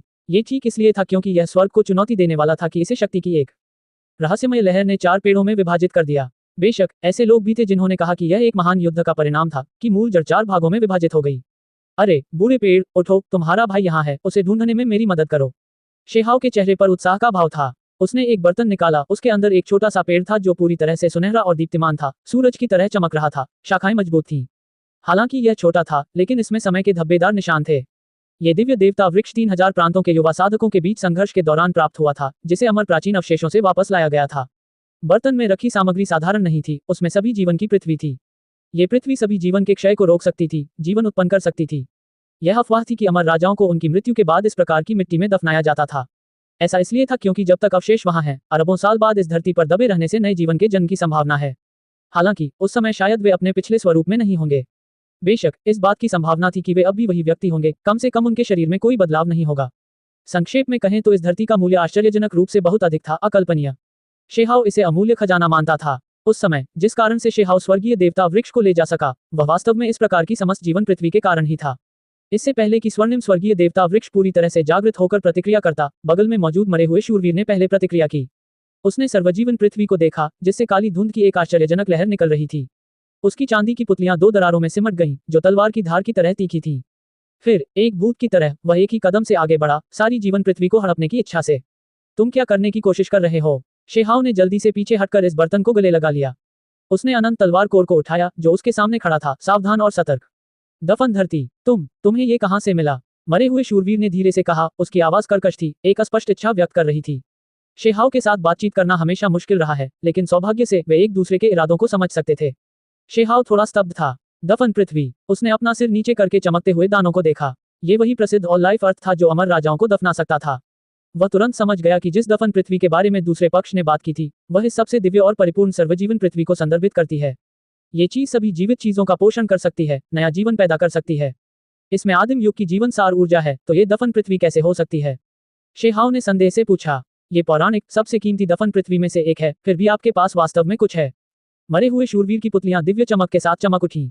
सड़ते हुए पंख उसके पीछे दिखाई दिए, काली धुंध बाहर निकल रही थी। अंधेरे में उसकी आकृति ऊंची हो गई, यहाँ तक कि अब भी शेहाव ने उसका असली रूप कभी नहीं देखा। शेहाव अपनी दिव्य आंखों का लापरवाही से उपयोग नहीं करना चाहता था, उसे डर था कि इससे बुरी प्रतिक्रिया सामने आ जाएगी। वह थोड़ा स्तब्ध था। अमर राजाओं को दफनाने के लिए इस्तेमाल की जाने वाली सभी जीवन पृथ्वी वास्तव में प्राचीन दफन क्षेत्र से आई थी। यह एक प्रकार की असाधारण दफन पृथ्वी थी। रुको, उसे सिरदर्द महसूस हुआ और तुरंत कई बातें सोचने लगा। ये जानकारी थोड़ी चौंकाने वाली थी, इसमें बहुत सारे महान कर्म शामिल थे। ऐसा इसलिए था क्योंकि इसका मतलब था कि प्राचीन दफन क्षेत्र अब अलग थलग नहीं था, बल्कि बाहरी दुनिया से जुड़ा हुआ था। उन अमर राजाओं ने अपने सभी प्रयासों को समाप्त करने के बाद कुछ अखिल जीवन पृथ्वी को पाया, खुद को अंदर दफन कर लिया। ये क्या इसलिए कि वे मरे हुए शूरवीर बनना चाहते हैं? शेहाव का सिर सुन्न हो गया, उसका दिमाग अस्त व्यस्त हो गया। असंभव, यदि वे मेरी जाति के नहीं हैं तो वे मरे हुए शूरवीर नहीं बन सकते। रहस्यमय प्राणी ने बादल छाए हुए स्वर में कहा। जैसे ही वह उसके पास आया, उसने ठंडे स्वर में उसके अनुमान को खारिज कर दिया। क्या तुम लोग मर नहीं गए हो? क्या तुम सच में एक जाति हो? शेहाव ने आश्चर्य से अपनी आंखें चौड़ी कर लीं। मरे हुए शूरवीर ने उसे ठंडेपन से देखा, इस तरह के अपमानजनक तरीके से असंतुष्ट महसूस करते हुए। उसकी खामोशी ने शेहाव को बताया कि यह तथाकथित सामान्य तर्क में एक मृत व्यक्ति नहीं था। क्या तुम थोड़ी देर के लिए शांत हो सकते हो? शेहाव ने अपना हाथ हिलाया। ऑल लाइफ अर्थ को सामने लाने के बाद कई तरह के संदेह उसके मन में आए, जिससे वह थोड़ा घबरा गया। अरे छोटे दोस्त, तुमने मुझे किस लिए बुलाया है? ये लाश कैसे चल सकती है? क्या तुम उसकी कुछ बची हुई शिकायतें दूर करने में मदद कर रहे हो या कुछ और? काफी समय बीत जाने के बाद बूढ़ा दिव्य देव वृक्ष एक बूढ़े बदमाश की तरह तुच्छ रूप धारण करके बोला। शेहाव ने झट से जवाब दिया, अब इस बारे में ज्यादा नहीं सोचते हुए। तुम्हारा भाई यहाँ है, क्या तुम उसे आवाज दे सकते हो? शेहाओ ने उसे बताया कि यहाँ एक दिव्य देवता वृक्ष है जो एक गुप्त स्थान पर स्थित है। वो, मुझे लग रहा है कि पास में ही एक जड़ है, एक जानी पहचानी आभा। मुझे इसे आजमाने दो। बूढ़ा पेड़ बुदबुदाया, उसकी शाखाएं और पत्तियां हिल रही थीं। सुनहरी चमक उठी, अनोखी आभा की एक लहर तुरंत दूर के पहाड़ की चोटी की ओर दौड़ पड़ी। इसके तुरंत बाद उन्होंने एक पेड़ देखा जो बहुत ऊंचा नहीं था, लेकिन वह बहुत चमकीला था, पूरी तरह से आग की तरह लाल, पत्तियां एक उड़ते हुए सिंदूरी पक्षी की तरह जो स्वर्ग से बहते हुए ज्वलंत प्रकाश को लेकर आ रही थी। स्वर्गीय देवता के वृक्ष अलग अलग रंग के थे। ये वृक्ष गहरे लाल रंग का था तथा उतना बड़ा भी नहीं था जितना उसने कल्पना की थी। हालांकि इसकी आभा शेहाओ के हाथों की सुनहरी आभा से किसी भी तरह कम नहीं थी। उस समय जब इस सुनहरे प्राचीन वृक्ष की खोज की गई थी तो इसका शीर्ष आसमान में ऊंचा था, यहाँ तक कि यह किसी पर्वत शिखर से भी ऊंचा था। अब यह आकार में छोटा हो गया है, गमले में ही रह गया है और इसका असली आकार नहीं दिख रहा है। भाई, घर लौट जाओ, भागो मत। सुनहरा पुराना पेड़ चिल्लाया। ऐसा इसलिए था क्योंकि जब उसे उस लाल प्राचीन वृक्ष ने देखा तो उसने वास्तव में खुद को उखाड़ लिया और भागने के लिए घूम गया। उसकी दो जड़ें पैरों की तरह थीं और वे जितनी तेजी से भाग सकती थी, भाग रही थी। ये सामान्य तर्क से नहीं चल रहा था। पहाड़, नदियां, भूमिगत नसें सभी इसका समर्थन कर रहे थे, जिससे इसकी गति पृथ्वी से भी अधिक भयावह हो गई थी। ये बहुत तेज था, पलक झपकते ही गायब हो गया। दूर से गायब होने से पहले उसकी आवाज सुनाई दी जिसमें कहा गया था, दफन धरती से आई उस शापित चीज के साथ चलते हुए इस बूढ़ी को किसी भी तरह से मूर्ख नहीं बनाया जा सकेगा। जब शेहाओ ने यह सुना तो उसे थोड़ा चक्कर आया। उसे लगा कि यह पेड़ भी बेकार है। आखिरकार वे दोनों एक ही मूल के थे। इस स्वर्गीय देवता वृक्ष ने प्राचीन दफन क्षेत्र से सटे पर्वत श्रृंखला में जड़ें जमा ली। ये स्पष्ट रूप से जानता था कि मरे हुए शूरवीर क्या होते हैं। ये स्पष्ट रूप से उस प्रकार के रहस्यमय प्राणी को नापसंद करता था। इसके पीछे भागो। बर्तन में मौजूद स्वर्गीय देवता वृक्ष शेहाओ से भी अधिक चिंतित था। वह जोर जोर से चिल्ला रहा था, यहाँ तक कि वह समस्त जीवन पृथ्वी से बाहर निकलकर उसका पीछा करने के लिए दौड़ पड़ा। बेपरवाही से मत चलो, मैं इसका पीछा करूंगा।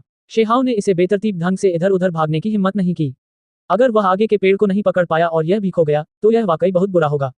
हाँ, ये दिव्य वृक्ष है, ये भाग सकता है। जल्दी करो और इसे रोको। ठीक इसी समय आगे से चिल्लाने की आवाजें सुनाई दी। विदेशी जीवों का एक समूह पहाड़ों की गहराई में घुस आया और उस पुराने पेड़ को पूरी तरह से रोककर उसे काट डाला। इस बार केवल युवा ही नहीं आए, बल्कि दो बुजुर्ग भी आए। उन्होंने जोखिम उठाया और दिव्य औषधि पर्वत श्रृंखला में प्रवेश किया और आगे निकल गए। बूढ़े पेड़, डरो मत, मैं तुम्हें बचाने आया हूँ। शेहाओ पीछे से चिल्लाया। हुआंग, ये वास्तव में हुआंग है। वह इसका पीछा करता हुआ बाहर निकल आया। हाँ, हम तो बस उसे ढूंढ रहे थे, पर वह खुद ही चला आया। 9 आंखों वाले दाववादी के यहाँ होने से उसे पकड़ना हाथ के झटके जितना आसान है। किसी ने जोर से हंसते हुए कहा, क्या तुम अपनी जान देने के लिए अंदर आए हो? शेहाओ ने पास आते हुए बेपरवाही से पूछा। बहुत घमंडी। सभी विदेशी जीव ठंडी हंसी हंसने लगे। उनके चेहरे पर तिरस्कार की भावना थी, साथ ही हत्या करने का इरादा भी था। उन्होंने हुआंग की ओर देखा जो जंगल से भागते हुए किसी मरे हुए व्यक्ति की तरह देख रहा था। ये भी ठीक है, मैं पहले तुम सबको मार डालूंगा। मैं इस बार आने वाले सभी लोगों को दफना दूंगा और तुम्हारा समर्थन करने वाले विदेशी कबीलों को जो अच्छी खबर का इंतजार कर रहे हैं एक अच्छा सरप्राइज दूंगा। शेहाओ ने बड़ी मुस्कान के साथ कहा।